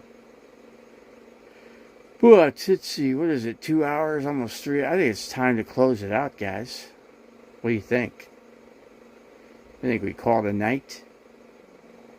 And I could look at some other stuff. Yeah, see, here's one thing I know about cheese. My body doesn't like cheese. Well, at least not American cheese. It does a little number on my belly. So, and they just automatically put cheese on it. You don't even have to tell them not to. They'll still do it. They'll still give you cheese. But anyway, everybody I know doesn't like cheese on a burger, but unless it's Swiss, real Swiss, but not American Swiss. I will never. When they say Swiss, I go, "What kind of Swiss is it?" Well, it's American Swiss. Nah, then I don't want it. I don't want it. Regular Swiss I can deal with, but not cheddar cheese. Even cheddar, I have a hard time with. Wish you could get cheddar cheese. It'd be almost as good as the Swiss cheese. But Swiss cheese just makes a burger if it's real Swiss cheese. So what you have to do is bring your own slice of Swiss cheese and then hand it to them, tell them put it on the burger, and do it that way. But then they probably won't do it. Who knows? Who knows what they'll do? But anyway, I'm not gonna. They want to know who the realtor is. It's none of anybody's business unless they want to buy it. But they're not gonna. They can't offer me enough that I would, that I would sell it to them anyway. Most people couldn't afford to buy it. Not in today's market. Nope. But anyway, it's a heavily treated lot. It's had some work. It's already got things on it. It's already got a fifth wheel on it. It's already got a what? I'm trying to think here. Hold on a second here.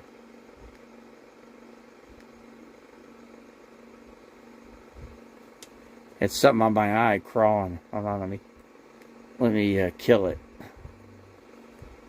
Oh man, what did I got there? Not sure what it is. Something was crawling on me. Damn it! Don't tell me that. So far, it's been good till now. So anyway, I can't really worry about it. Okay, let's see. What should we? I guess we'll shut her down, right?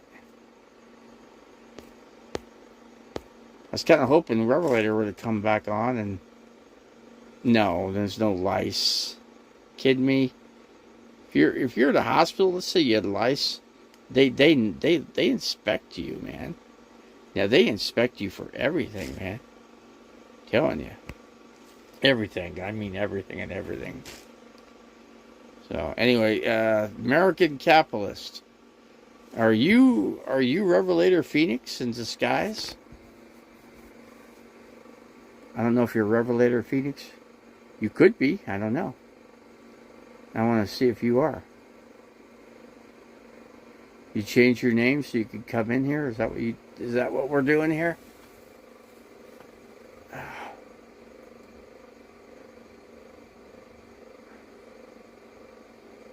Yeah, it's funny. I can't get all my stuff in here. Can't seem to get it all.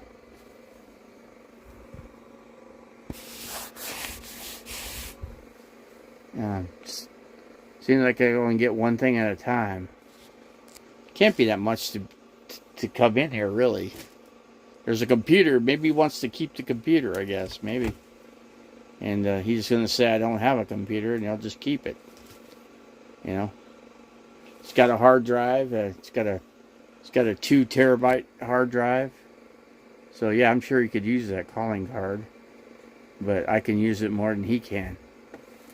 And, and if I paid for it, I want it, That's all. I just want it to be fair. I mean, I've done enough. I've done all kinds of, I've sold all this guy's albums in the past. I made his house payment for at least 2 years by doing that. So, a lot of people live there, and anybody that had to live there, that had to sell the guy's albums, and then everybody ripped him off in the end. He'd have to throw a party, and people just take off of his CDs. I mean, they don't even really, they hardly sell CDs anymore. So,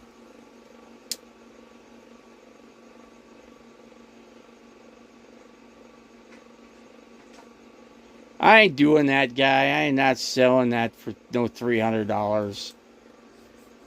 You're insulting me now. Okay? I don't have to sell anything, okay? I have to live. I need a roof over my head. I ain't going to go to the curb like you guys want me to. You guys are vicious, man. I like to know where you guys live. I like to see how you guys live.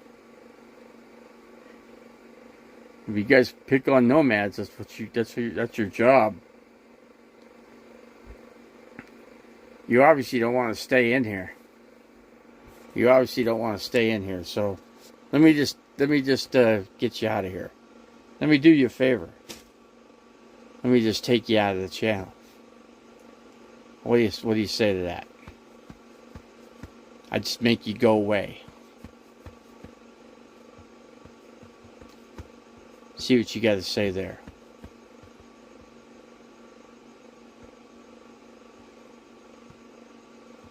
Silver Mountain, that's off a song. All you're doing is quoting songs. That's all you're doing. My back is. Shoot, it's really.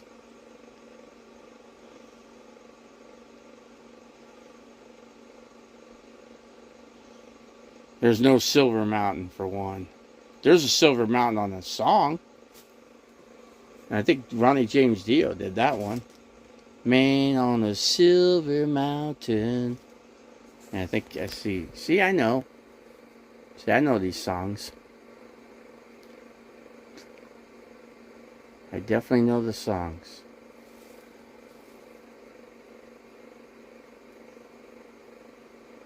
Man on a silver mountain. Do.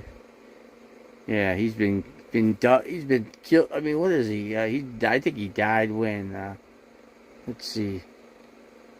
Silver Mountain is about a man named Jesus. Okay. Well, yeah. So that was Ronnie James Dio singing about that. you know. Ronnie James Dio was thinking about that then, because he was definitely singing that song.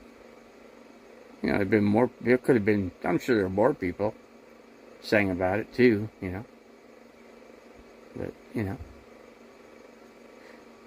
Revelator Phoenix. It's funny.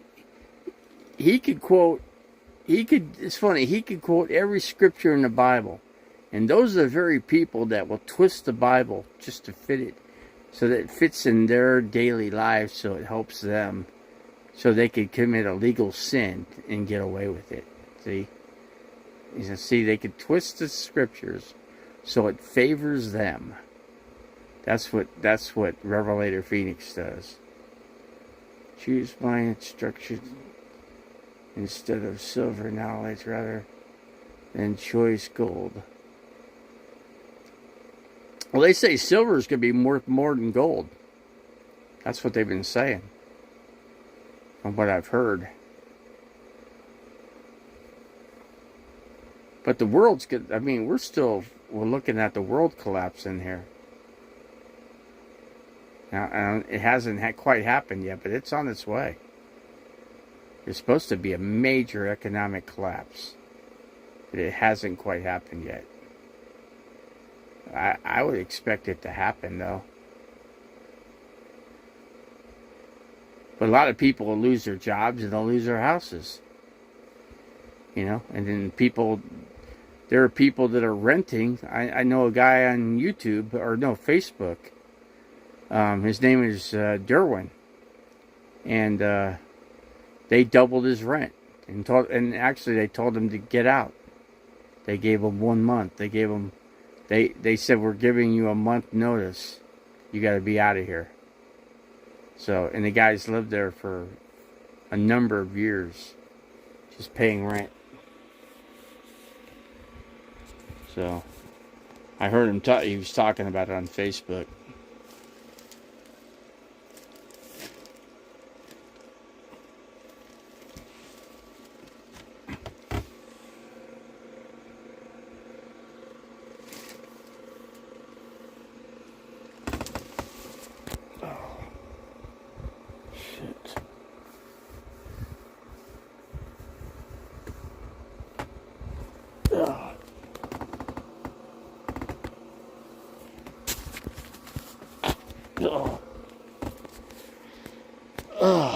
Jeez. What do you think? I think we ought to shut her down, shouldn't we? We don't have that many people in here. Do we? Really? I don't know. Doesn't seem that way.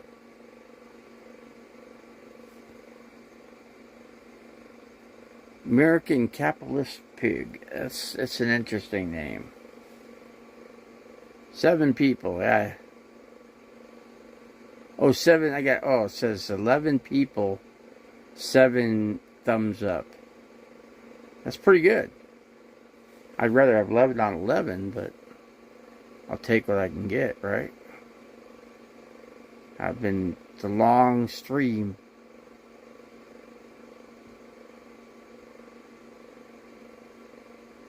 Well, I ain't gonna fall asleep on here.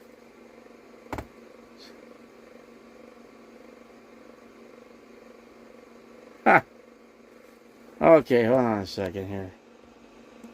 Hold on a second here.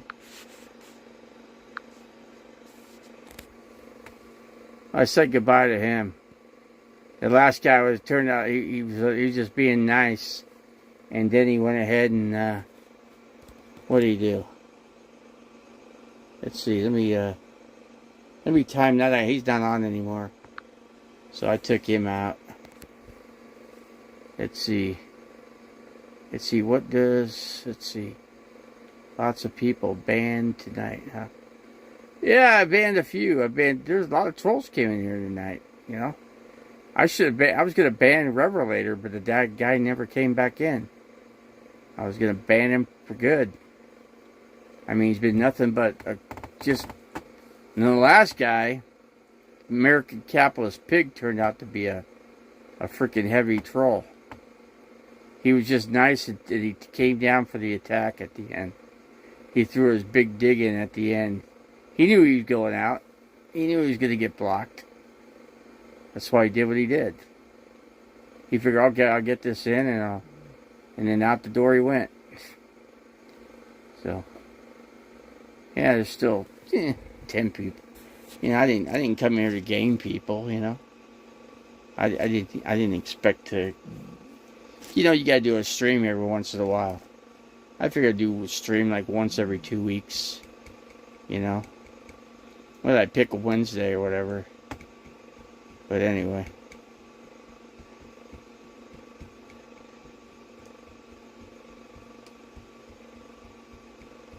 But no, so far I'm doing pretty good in here. I'm not getting. There's some mosquitoes tonight, but I, heard them buzzing around my ear. People probably get tired of the same people making the same mistakes and taking no advice. You know, a lot of people are trying to figure out. You know, they're not interested in anything. They're not interested in real estate or property. You know, there's no reason to ask them what price of anything because they're not interested in it anyway. If they're not interested, then, I don't need to tell them anything, it's none of their business. They can go find out for themselves. And if they say something in here, I'll just block them out of here. That's all. Just boot kick them like I always do with people in here. It's been a good night for boot kicking people. And Revelator Phoenix really sprayed. He's been a nasty son of a gun last couple times. And I'm just tired of it. I'm not going to put up with this crap. I got this guy that'll help you. And he goes, but you got to come up to Anthem. I said, I'm not going all the way. I'm not driving 40 miles, 45, I said, you tell them to come down here. Tell them to come down here. Because I don't want to go out of my direction. I plan on, from here, I want to get this thing. I got to get this thing in order. I'm just waiting for the weather to cool down so I can work. One thing I need is a 3-prong plug. So I can run the vacuum. I've got the small canister vacuum I gotta use. I think Chris has got one. I don't know. I'll have to see. And then I can use it to, plug in run the vacuum cleaner up in here. So I can sweep everything up real good. And get it all swept up. And then I gotta get rid of the cushions on the top. Get rid of the carpet up there. There's a little bit of carpet and say goodbye to that and then sweep it out, and then I'll go ahead and wipe it out with a rag real good, and I'll just get it all cleaned up, and then I'll give it a good spray, and then I gotta go out and sit out of the RV, put a chair out, and but the problem is, actually I have a chair up here. Let's see, you're in a RV nomad and won't travel 40. Well, I don't want to go north because that's not the way I'm going to go. I'm going to go to Quartzsite, and Quartzsite's straight west. It's a straight shot. You have to go south on actually you got to take it's best just go 17. Just take 17, get on 17, go south, and get off, head to LA and just go straight across. There might be another way to go. I don't think there is though. I think if you can go Wickenburg too. But I don't know. I don't think I want to do Wickenburg. I don't want to go Wickenburg way. That seems like it seems like a lot of way out of the way. If you just go straight shot, straight west, just a straight arrow shot, I think that's the best way to go to get to Quartzsite. But I gotta get this thing. It's got to be ready to roll because I can't drive it the way it is. There's stuff all over the kitchen counters. Everything's gonna fly all over the place. I don't I need to order a plug block for the damn solar generator. I got to order another cord for it. The cord got damaged, and I got no cord to plug into it. I got to be able to charge up everything with the little plug block, which is, I don't know. Maybe it's in here. I don't know. I didn't see it. I'm missing my remote controls. I haven't found those yet. So I have to literally go through everything. I'm sure the remote controls are going to be in a bag. Probably a big bag. And I don't know why they would be, but I'm just telling you, that's just how it works. Believe me. That's just how it works. Don't know what other way to put it.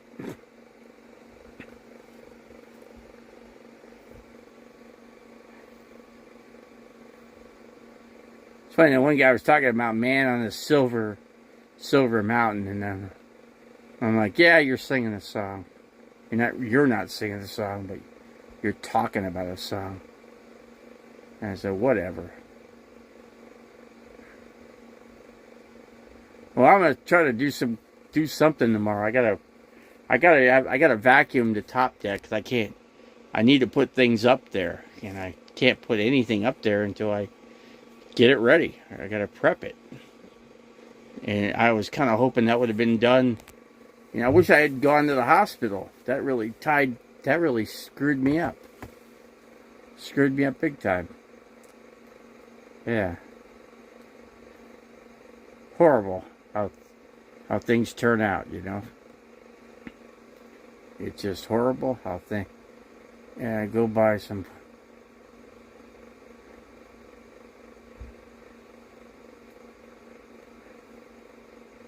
Yeah, I'm gonna, it's a 2-day project anyway. I don't know. Totes is a great idea, because you put a lid and you seal it. I like that. I like clothes in a tote. See, that's where the clothes should have been, in a tote. Instead, they were just dropped right in a tote bag which anything and anything could get in it, a scorpion, whatever, you name it. Jody Portwood, what's going on? Revelator Phoenix never came back in. I was going to block him. I guess, you know what? He must have known I was going to block him. He probably figured I was going to do that. I'll bet you he did. There's another guy that came in here bad-mouthed me, too. And I freaking blasted him out of here, too. I think I took 4 or 5 people out of here tonight. So it's been a 4. I think it's been at least 4. I think I maybe got rid of 5 people tonight. But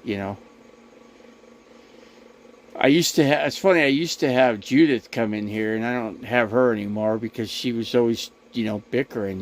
She was always saying something nasty. Yeah, I'm not gonna put up with somebody, bad-mouthing somebody when they don't deserve to be, If he wants to bad-mouth somebody, he should bad-mouth the person personally, and then which he did, and then I said something to him, and then he was getting mad, so I go, wait a second, whose channel is this? I mean, the guy's acting like it's his channel. It's not.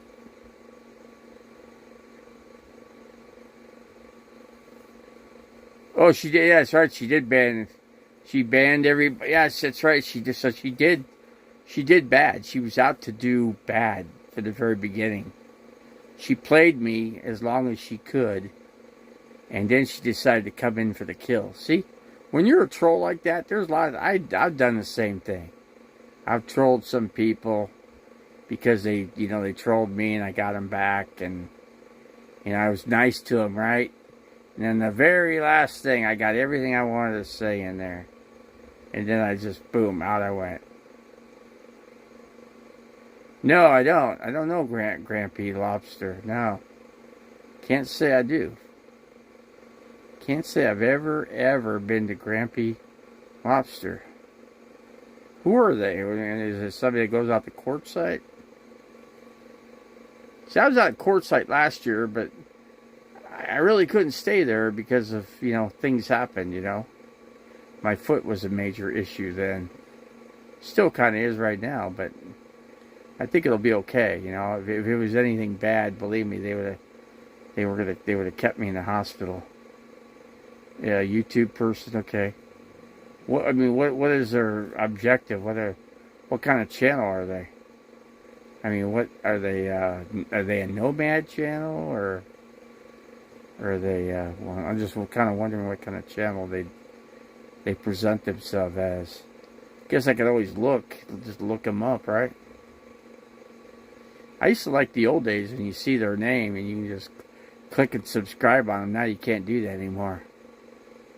YouTube's changing up on a lot of things, YouTube's making it so you can't do cooking videos anymore. No more cooking videos and no more, showing food because they say that's provocative. So they're going to ban you completely if you do a provocative video. So that's just what YouTube's... I had Straight Jacket tell me that, so... He told me you do videos like that, so he says, don't do it again. He goes, don't do another food video. So, yeah, I don't have him come in here, usually. Then I haven't been in here that much, really, so. You need to buy a tub for washing. And you, yeah, I need to, yeah, I could soak my feet. I gotta be careful. I don't really have a setup here for that yet.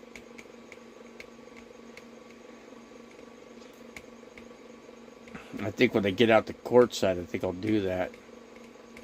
Even if you had to just soak your feet with soap and rub them together. I actually just cleaned my feet, actually. I was just in the shower the other day. So I just did that. So I got that good for a little bit. My feet were a little dry. So anyway, I gotta put some, and I'll be damned if I can find cream. Because the cream that I had, they freaking took it from me. Everything I have that's good, either the medical people take it or somebody, Seems there's always somebody to disrupt you when you're... Oh yeah, then the other place kept my prescriptions. Of course, the lady was nice and actually dropped them off. She must have lived around here somewhere. So she worked in Scottsdale and dropped them off. That was nice. It would have been better if they just gave them to me. And they made me look like they called me a liar, basically. And I said, no, I know they came here. I've seen it. The driver himself showed it to me. Now, then I'm thinking, okay, maybe it got locked up at the hospital before I left. I go, wait, that can't be. Because the driver said he had everything, And then the lady goes, well, maybe he dropped it. I go, well, I doubt it. I doubt it very much. Let's see, Jeffrey, I just got messed up and data won't work. Won't come in, so I sent it off. Just okay, yeah, and so it doesn't look like you're going to hit the road in your camper anytime soon, huh, Joni? For one, you got to take care of your mom. Yeah, too bad you guys didn't have a room for her, and I'd rent a room from you guys, man. You guys would have a renter if I could. I'd love to rent a room somewhere, Why not leave the state of Arizona? Kentucky looks like a pretty beautiful state.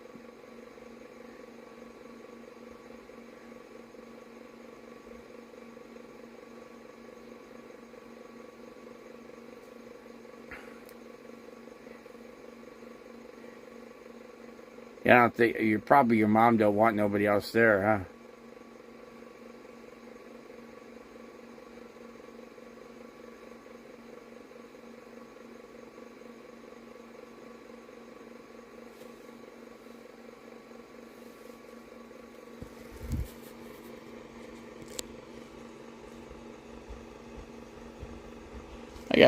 Yeah, I still got a crowd in here. How about that?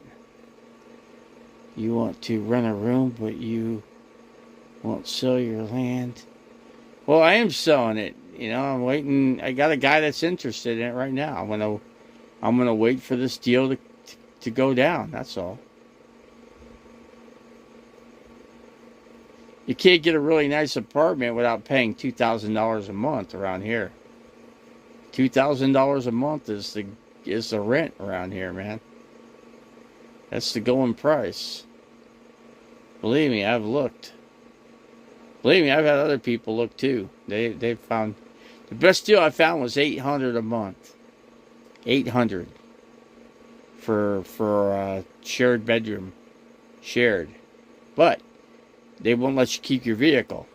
I've not found a place that'll let you keep your vehicles. Now, if something else happens, then you're screwed. Then you're on the street, and I can't have that because I can't walk like a regular person. So I have to watch out.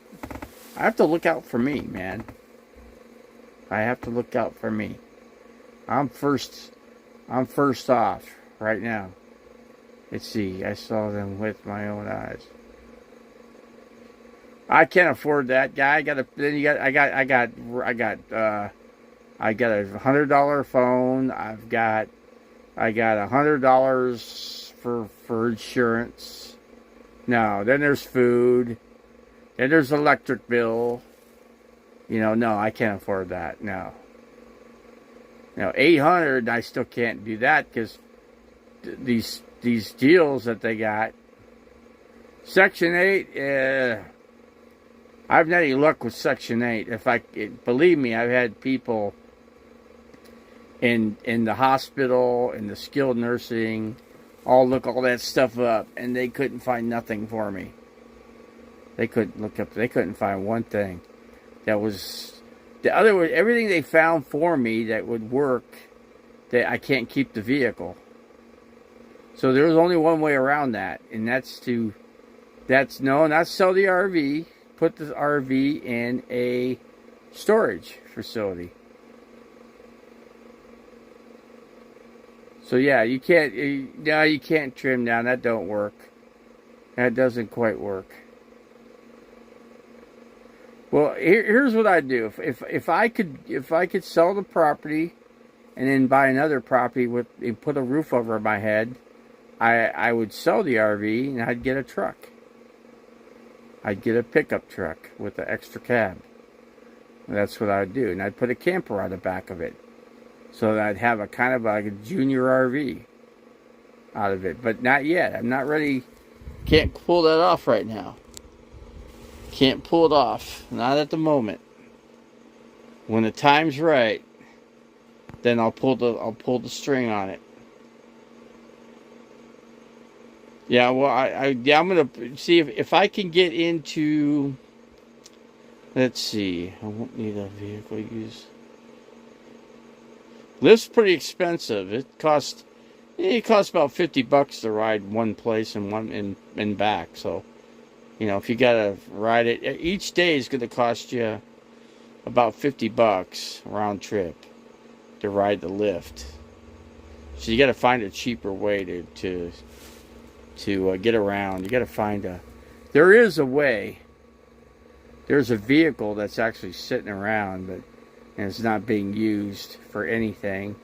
And the guy when you say, I'll take, you know, the guy can't. Well, first of all, you got to get the thing running. Thing's not running, and it hasn't been running in a long time. So the vehicle's just rotting. Is what it's doing. Just rotting away.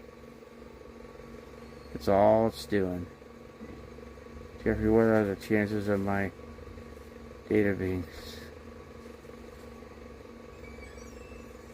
Ooh, I don't go anywhere? No, not really.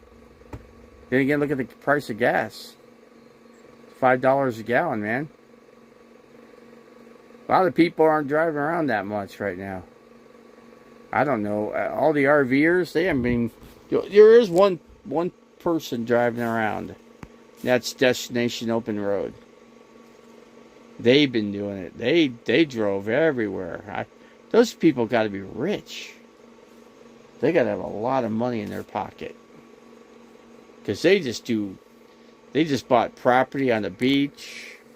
They bought a brand new fifth wheel. You know, it was used, but I think they probably paid about 50 or 60,000 for it. I'm sure, because it looks like a really nice one, super nice inside. So it's got to be quite a chunk of change. They must have a chunk of change. So he must have made a lot of money in his day. I know he's very experienced in construction. Let's see, where could you possibly have to go?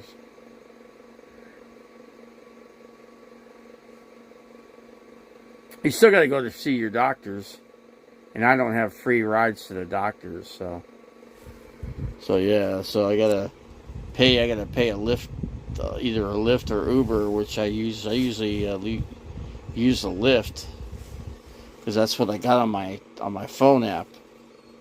So, but anyway, I could tell you the sky is blue, and you tell me it's greenish blue. You're screwed. Everybody's really giving me a hard time tonight, you know. I just got to be patient. I can't pull the plug on certain things yet. I gotta get.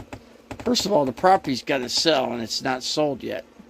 But I got to get the price that I got, because nothing else is lowering in price right now.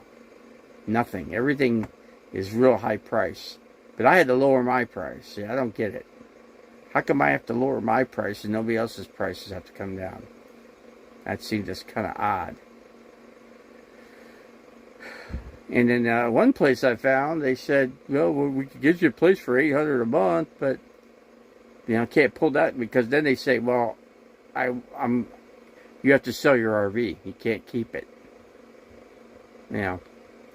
So, but you got to get yourself to a grocery store, and you got to take care of your own self in the facility. You know, so that's not very helpful. There's a place called Respite, which sounds good, but that's all booked up. It's all booked, so you can't use that. But you go back up to Flagstaff and you go to the shelter and sleep in a bunk up there. They give you a bunk. I don't know.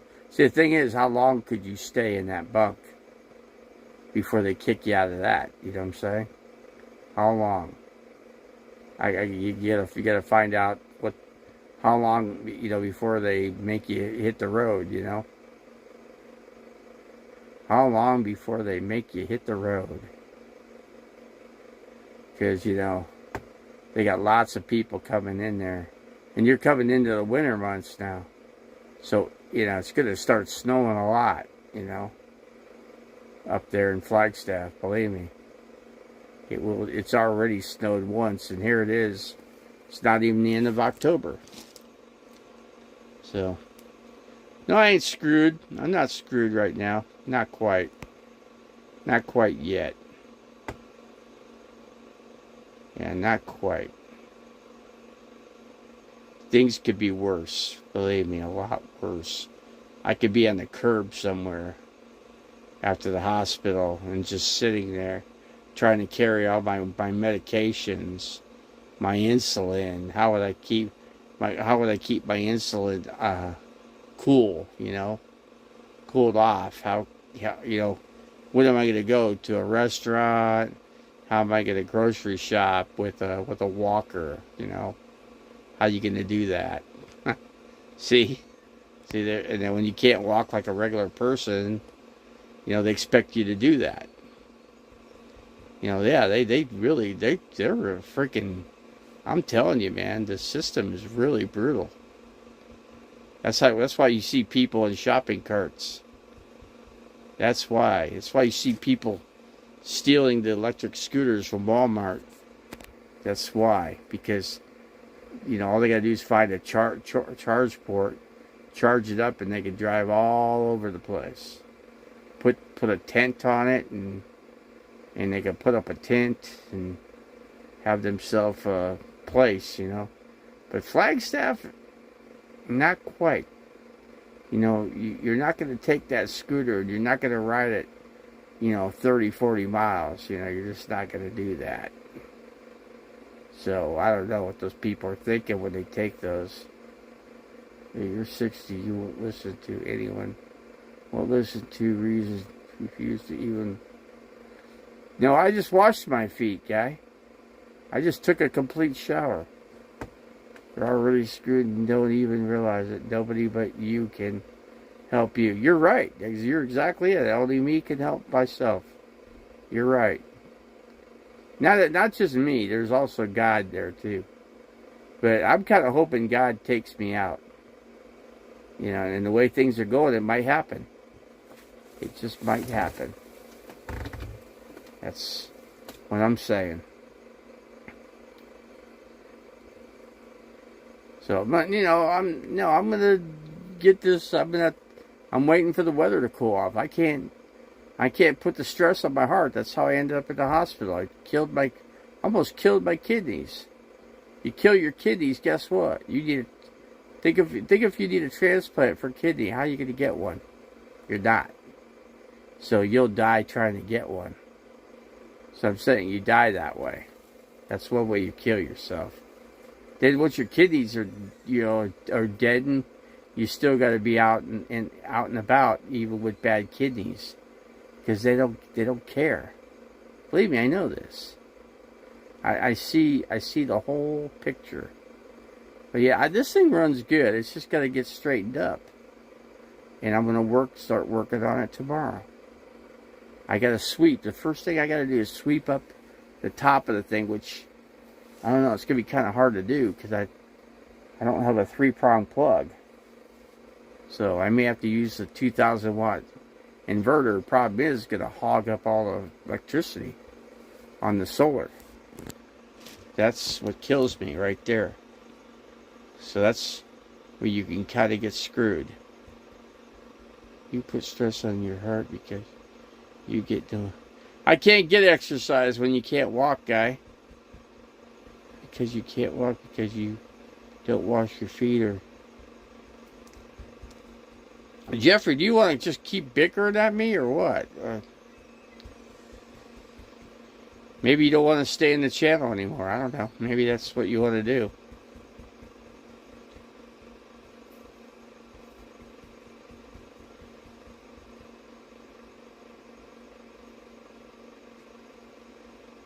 I don't eat burgers and sodas every day. I mainly eat salads.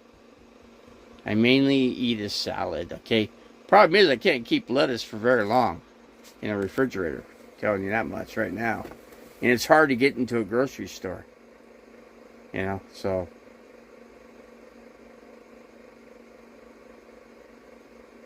Well, I just need to get out the quartzite, guy. I can go into a camp and they make one guy makes all the meals, okay? Everybody chips in the money, and one guy cooks. One guy cooks, telling you.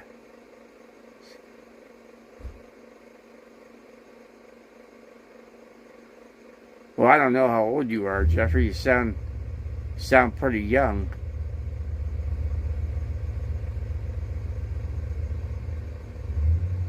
You sound like you're about, 35 or 40. Yeah.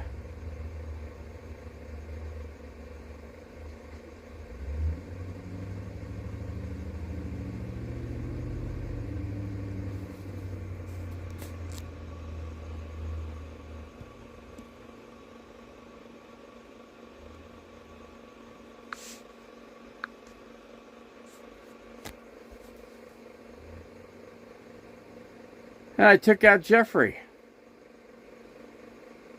I had to take out Jeffrey tonight. He's gonna hamper. He's gonna rip on me. Hey, I make my own decisions for myself. I live and die by them. Okay, that's how I do things. And I've survived this far, and I'll survive the rest. Okay. And if I don't, guess what? Then I just won't. I won't be here anymore. And you know what? I'll be best off. Believe me, when that time comes, I'm not afraid to die. See, I've already died once before. So I'm not afraid of where I'm going. Not afraid one bit.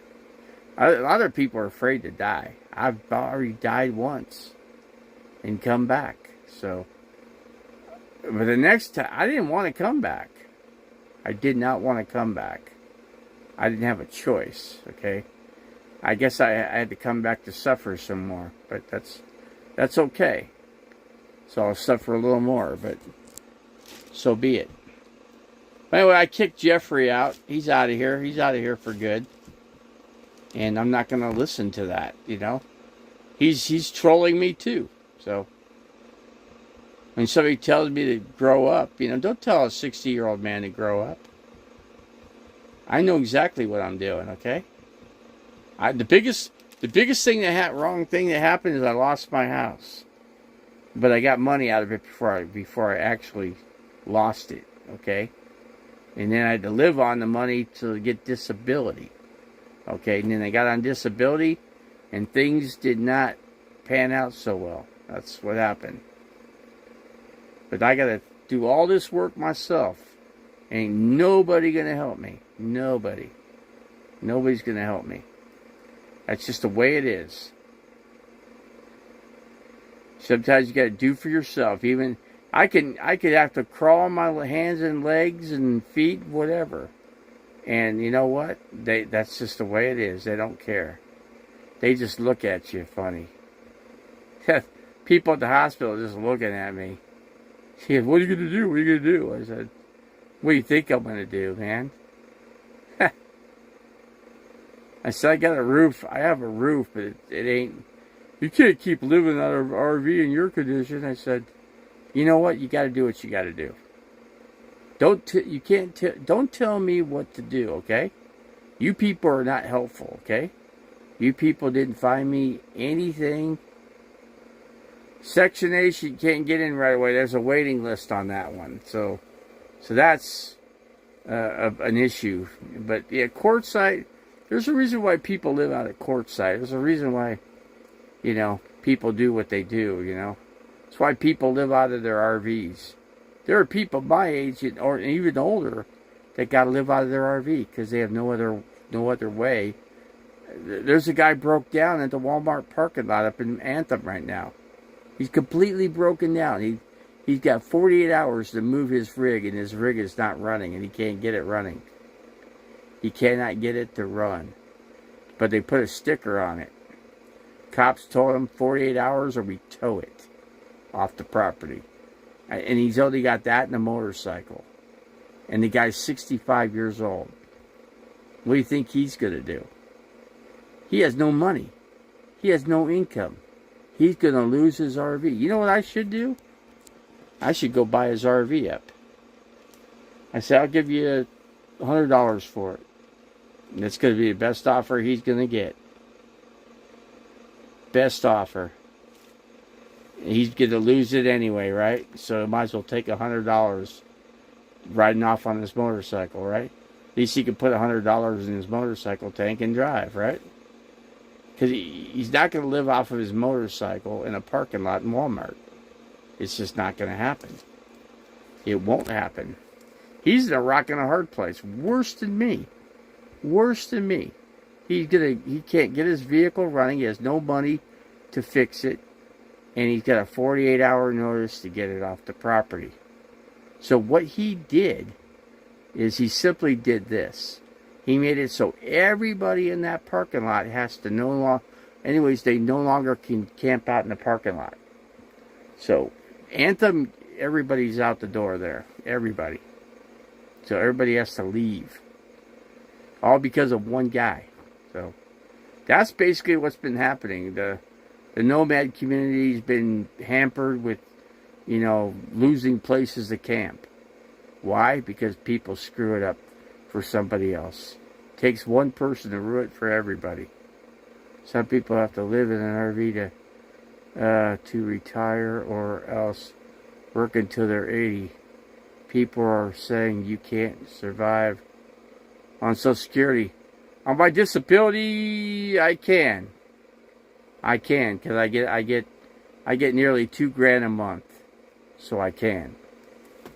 So I can, because I made, you know what? Because I made big money as a process engineer. I made close to $100,000 most of the time with overtime, working 12-hour shifts, three and 4. In other words, 3 days and 4 days the other week. Some days we just took. Then we decided we took a Friday off, so we'd only work a 4-day week at 12 hours. But what we do, we put a 13-hour day in and do that. So 13-hour day, 4 days is what we do. And we'd have Friday, Saturday. So we had a 3-day week. That was kind of cool. But, you know, things got bad, you know. I couldn't produce enough parts running my machines, you know, because I couldn't get the machine to work right. I made the machine work the best it could, and then the owner hired an engineer, heavy duty engineer, to come in and basically grade all of his machines. And basically the guy came in and told him all the machines are a piece of crap. They were only working at 30%. 30%. You couldn't run good parts. You got flash overextended plastic on the edge of the parting line of the part. You had to trim off. You could trim it off because you had a 3,000ths allowance, and you can't have any more than that. And on average, I was getting 5 to 7 and even 10,000ths flash on the parts. So the boss comes up and says, "Well, then set the tonnage on 100%. You know, torque it out as good as the most you can." So I did. I torqued it out all the way, and I was still getting 5,000ths, at least minimum. Sometimes I get lucky and get 3,000ths flash, and that was acceptable. But you still had to trim a little off of it, and that just see, when you have to trim off your parts, that's bad because it takes longer to run. You know, especially when you're a one-man show. You're starting up the machine, you're mixing all your material to run the job, and you're your quality inspector most of the time, and you have to trim the parts, and you have to bag them, you have to count them, you got to weigh them. So you got to pull them out of the press, every part that comes out. See, every hour you got to check your shots, and I was down 2 boxes because I was trimming flash. And I told the boss, I said, "Hey, you need to hire somebody to do this. You know, I could run the machine. You hire somebody to do this. You're making me do the press operator, be the process engineer." I had to take the molds out, put them in. A job changes out, I got to take the mold out, put another one in. Clean the mold. I always did, anytime I pulled a mold, all I did was split the parting line, and then go ahead and I'd oil it up real good, and get it ready for the next run. And first couple shots, I got oil on them, which is, acceptable. But by the third shot, all the oil's off of them, and then I got good parts running, So I do stuff like that, and I made a lot of money. It's high-paying jobs, high-tech, that's the way it is. And, when I got laid off, then my health went poor, and I got on disability. And when I got disability, I got, almost the max pay. In Arizona, the most you get on disability is about $1,800 a month. $1,800, yeah. So you did the same. So you're a process engineer, right? You took the molds out of the press, hook up all the water lines. You have your A and B side, and I could make injectors. So sometimes injectors would get messed up, and then sticky injectors, whatever. I'd spray them, and I couldn't make them work, and I'd have to machine my own, make new injector pins, and I do mold repairs, so I was good at that, And I was good at cleaning the mold and doing all that kind of stuff. And it just took, it's time consuming. When you got to be the operator, you got to be the engineer, you got to, I didn't set the tonnage. So I would do like 50%. You're just an operator. Okay. See, I got an operator sometimes. Sometimes they would get me an operator, but we didn't hire operators full time. We brought them in, they were from the, what do you call it? They hired them in on what do you call the program where they hire people? They call them in. What do you call those people? I can't even remember. It's been such a long time. Yeah, but we'd call people in, but they weren't full time, and some of them would stay a week or two, and we actually had a couple that got hired. We actually hired 2 people. I think that's all we had for us was 2, and what they would do between those 2 would run 8 press machines. So 2 people would run 4 machines, and the other guy would run the other 4.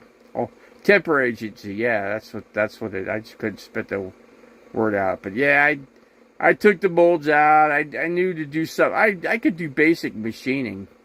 I could machine parts. I could square blocks. I can make ejector pins. What else could I do? I could polish too. I did mold polish. So I had a lot of experience doing a lot of things. I just couldn't do it real fast at the end because my hands with the diabetes your hands get all numb, and that was my biggest problem. So yeah, I had to shoot the parts. Oh yeah, the material handler too. So right at the get-go, I'd have to have the mold ready to go. We'd set it up the day before. I'd come in the morning or night, whatever shift they wanted me to work. They'd ask me to split up, nighttime and daytime. We split it up between. I had one guy would work during the day one week, and then I'd work the night shift. And then the next week I'd work the day, he'd work the night. So that kind of was screwy, That's why we gave ourselves 3 days off so we could recuperate. So we're splitting off the days like I was doing, And I made really good money, and I was paid a lot, and they let me know that. So I got down 2 boxes, because they didn't call the temporary agents or operators to come in. They made us do it. The process engineer, the 2 of us. The one guy, he was struggling too, but he was faster than me because he'd done it for many, many years. He had 25 years experience. Me, I had been doing it for like 6 or 7 years, because I was doing some other things. I did polish work for a long time, and what else did I do? I did all kinds of different. I was doing mold maintenance in a tool room, so I did that most of the time, and then I switched to being a process guy. I got into working on the Hewlett Packard project, and I was running robots, and I knew robotic stuff. I could work on robots. Oh man, there's a lot of things I can do. I learned a lot when I was working. I learned a lot of things, and so I could do a lot more.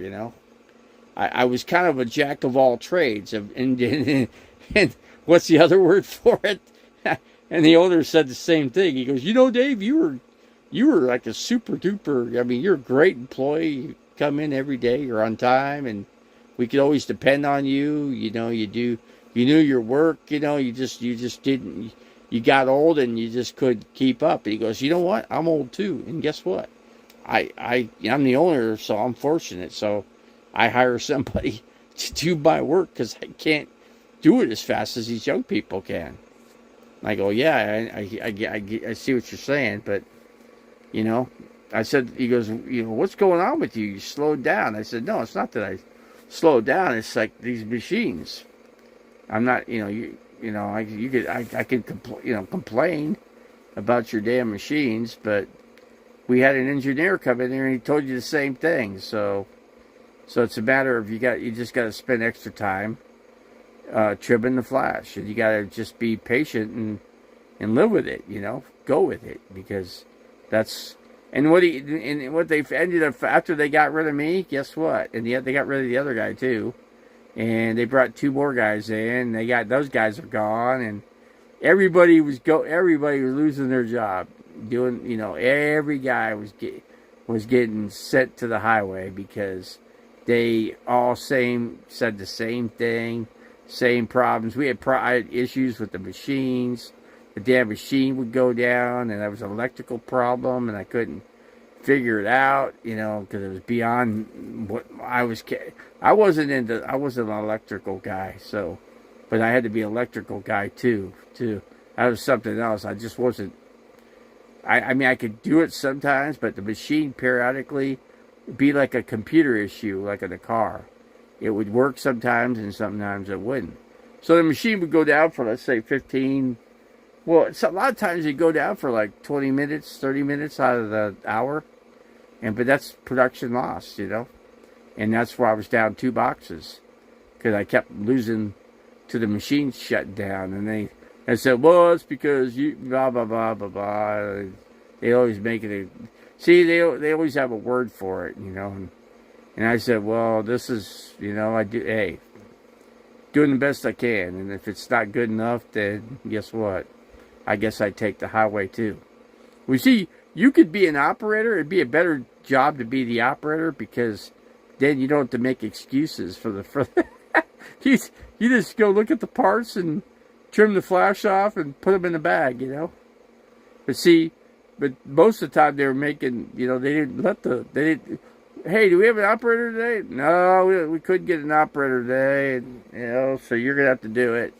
So you gotta run the press, mix your own material, and you know, and then every 3 hours, or I think every 4 hours, I'd dump a scoop of material. I'd make sure it was all mixed up in like 2 55-barrel drums, you know. I have to mix nylon, ABS, all kinds of different stuff, and so yeah, I knew what I was doing, you know. And clean the molds and shut them down. One of my biggest issues, which was kind of difficult, was there was different machines. There's Cincinnati machines. There was, let me think what other ones are. There are 2 other kinds of machines, too, we had. So they were different, but they did the same thing. So it's just that they were just, like I said, they all didn't work quite right, you know. But, you know, the owner was, you know, he was what he would say what he would say, do what he wanted to do, you know. So he'd tell me I'm down. The bottom line was I'm down production-wise 2 boxes. So guess what? I got to make it up or hit the highway.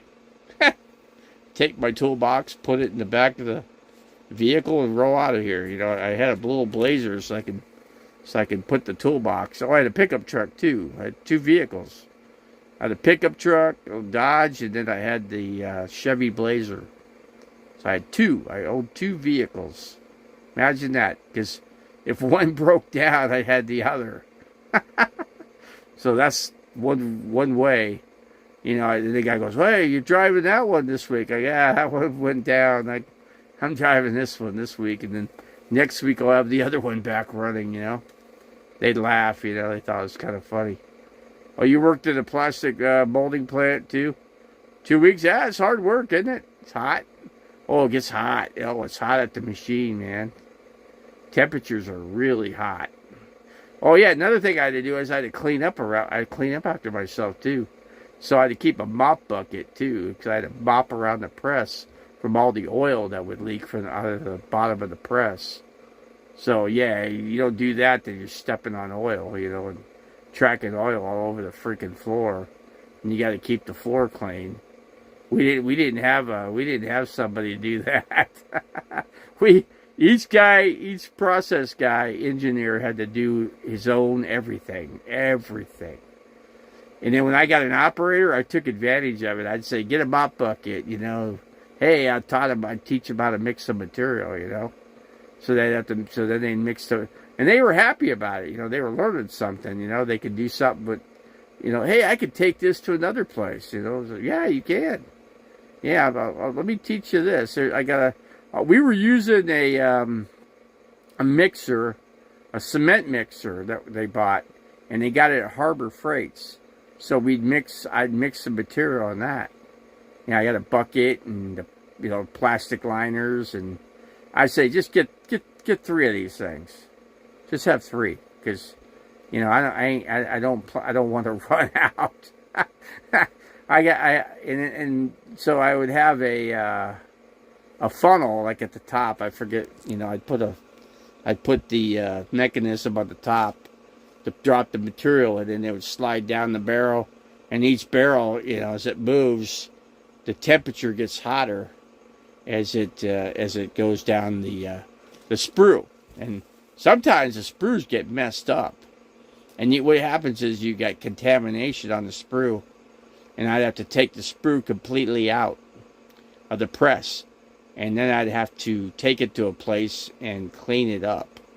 Basically, I take it and I kind of, brush over it with some wire brushes.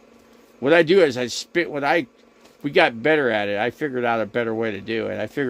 I put it in their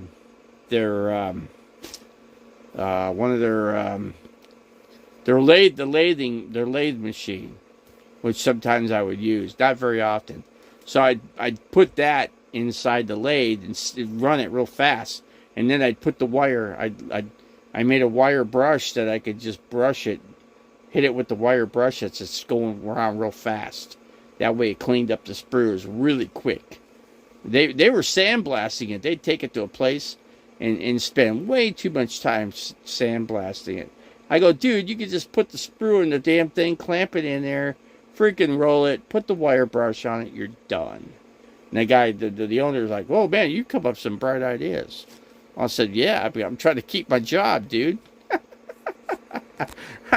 Yeah, I better come up with some ideas. I had to set up the table and the bags and for the operator. And then I got better at this. I was teaching the operators how to do all that, and I'd teach them, show them where everything was so they can go get it, and that would save me time. And then I could actually get the settings and screw around with trying to fix the damn flash issues, I'd kind of fart around with that for the damn freaking night, Periodically, they would say, oh, I go, give me the mic. I got him a micrometer. I showed him how to read a micrometer. I said, okay, here's how you measure it. This is how you do it. And then they learned something else. I teach them. I didn't care. I mean, it saved me. I mean, it's like, they were like the nurse, and I was like the doctor, That's the way I looked at it. They were doing something good, They were learning too, and they saved me because I didn't have to do all that extra work. But the days they weren't there, God, I would just almost want to throw up, It's like, oh my God, I gotta get the mop bucket, I gotta mix the material, I gotta keep feeding it, I gotta keep the ladder there, sometimes I might have to get the sprue out. And then I lose time there, I'm losing time. The mold machine shut down. I gotta fart around to get it running again, Oh, just so many things. I mean, stress, there's a lot of stress with that job. I think that's what made my heart freaking get bad, I created heart problems with it. And of course, when I got out of that job, I went and seen doctors, and I found out I needed a heart transplant. And not heart transplant, but a heart. They had to put grafts in me, in my heart, so I had to get a triple bypass. That was something, right? Imagine getting a triple bypass. Imagine that. Imagine getting, imagine they're breaking your breastbone open so they can get to your heart, so they can take veins out of your leg and put them in. They put 3 new veins from my legs, or the one leg, I should say, to the heart, So yeah, we used a tumbling machine for deflashing. Now that's a better idea. Their idea was trimming it with some dike cutters. You keep dikes and you trim it off with the dikes. Yeah, you gotta be careful doing that because you could really. That's a great idea, actually. I never. That's something I didn't use. I mean, I didn't even think about that till you brought it up. See, you could learn something every day. If we were doing that, maybe we would have. That would have been a much better deal. All you got to do is just knock off the flash a little bit. So we were doing parts for. The owner was cousins with the guy that used to make the collar for the race cars. That straps you in around your neck, keeps you from breaking, moving your head around and breaking your neck, basically. Yeah, we were making those parts, and I was really good with that. But I was getting tons Okay, I would have the what do you call it? The I'm just memoryless today. I don't have much memory. Where the what do you call it? I can't do. Where the rudder's connected to the part, so you want to get it when it's hot, when it comes out of the press, and you break it off, and then when you break it off really when it's hot, really hot. That would have been, the buffing machine would have been good for those, because that would have just buffed it out perfectly. We just didn't have we didn't have the technology there to do it, or the people. Like I said, I didn't have an operator. When I was running those parts, that I had to have an operator, had to, because they needed to. They were hot. You had to wear gloves too, and I'd have to get. What I did, I was having the operator every shot, have them take it out of the press, pull it out, pull the damn runner off of it, break it off, and then I would make them. They'd have to go back. They'd have to let the part cool down and harden, then go ahead and buff it off, and then go ahead and box it. But it had to be just freaking right. It had to be almost just Kevlar draw. You see, you got a good memory, man. I don't. I just know we had some special gloves we put on. And you get really. I mean, the black parts and oh my God. I remember one time, I can't remember.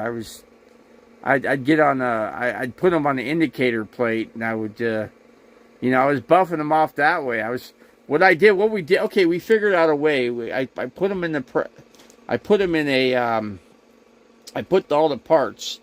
First of all, I run all the parts, let them cool off, and then I just go ahead and, I get a big, huge box. I mean, enough to just throw them all in one big thing, and then I would go and get them all done, and then I would go back and box them in smaller boxes, and I think they were like 36 a box or something like that. That's all I could fit in there. And then they would just tightly fit in there, I could get like 2 layers on one, and then I'd make a piece of cardboard, and I'd put the next layer so I could double up on it, to get them all in there.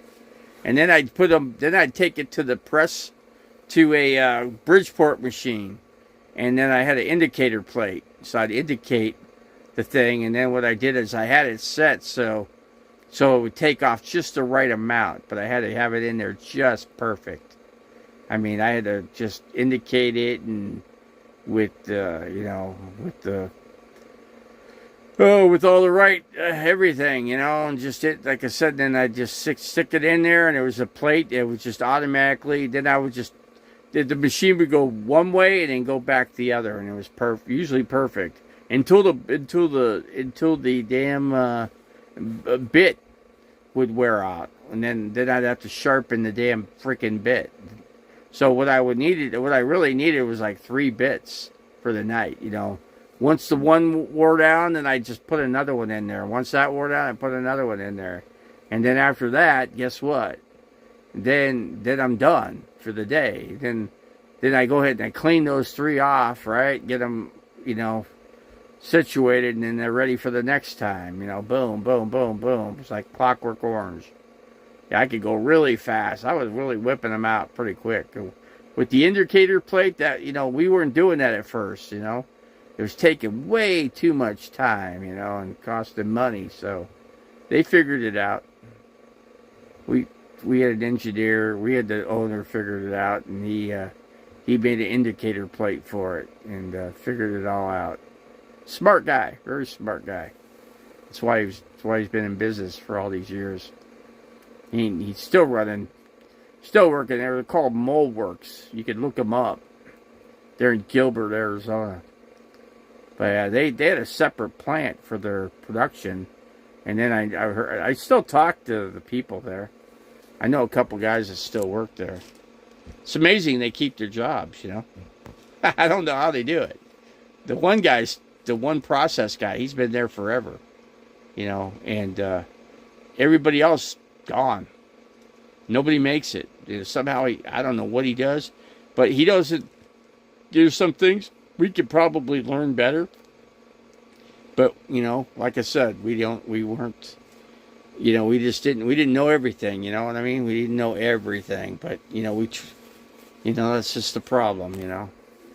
Or, you might know everything, but you don't go fast enough. There's just too many of everything. Kevlar arm bands too, yeah. The gloves, yeah, and then I had to, I put the damn parts, and the owner figured out the indicator, the indicator plate, and we put those bands in there that go for NASCAR, and we put those in there, and boom, snap. And then once it starts messing up the parts, and I knew it's time to put another bit in there, I told the owner, I said, well, what, just have 3 ready, man. What are we farting around with having messed up parts with using 1 when you could use 3 in a night? And once 1 wears out, I gotta go. I know 3 is perfect. It's using the 3, so you use the first one for 3 hours, use the next one for 3 hours, and use the next one for the rest. That's how I figured it out. Or I try to make it last 4 hours. But usually they only last 3.5 hours, and then I'd have to put another freaking bit in there, and then it got to that. If it kept wearing out faster, then I would have to. I had a sharpener, and I just have to put it in the sharpener and sharpen the damn bits. I just tell the damn mold makers to sharpen the bits for me, man. Because I didn't have time to deal with that, man. I just want to stick it in there and freaking put the damn thing loaded up and freaking let the indicator turn on the computer and let it go one side, come back the other. It's done. Go ahead and put it in the box. Boom, boom, boom, boom. Just like Clockwork Orange, man. And I'm just really getting into this. That was quite a job, I gotta say. I never did so much work and learned so many things as I learned at that place, because I worked at Scottsdale. Now it's called Pharmaceutical West, but they're called West, but they're in Scottsdale Air Park.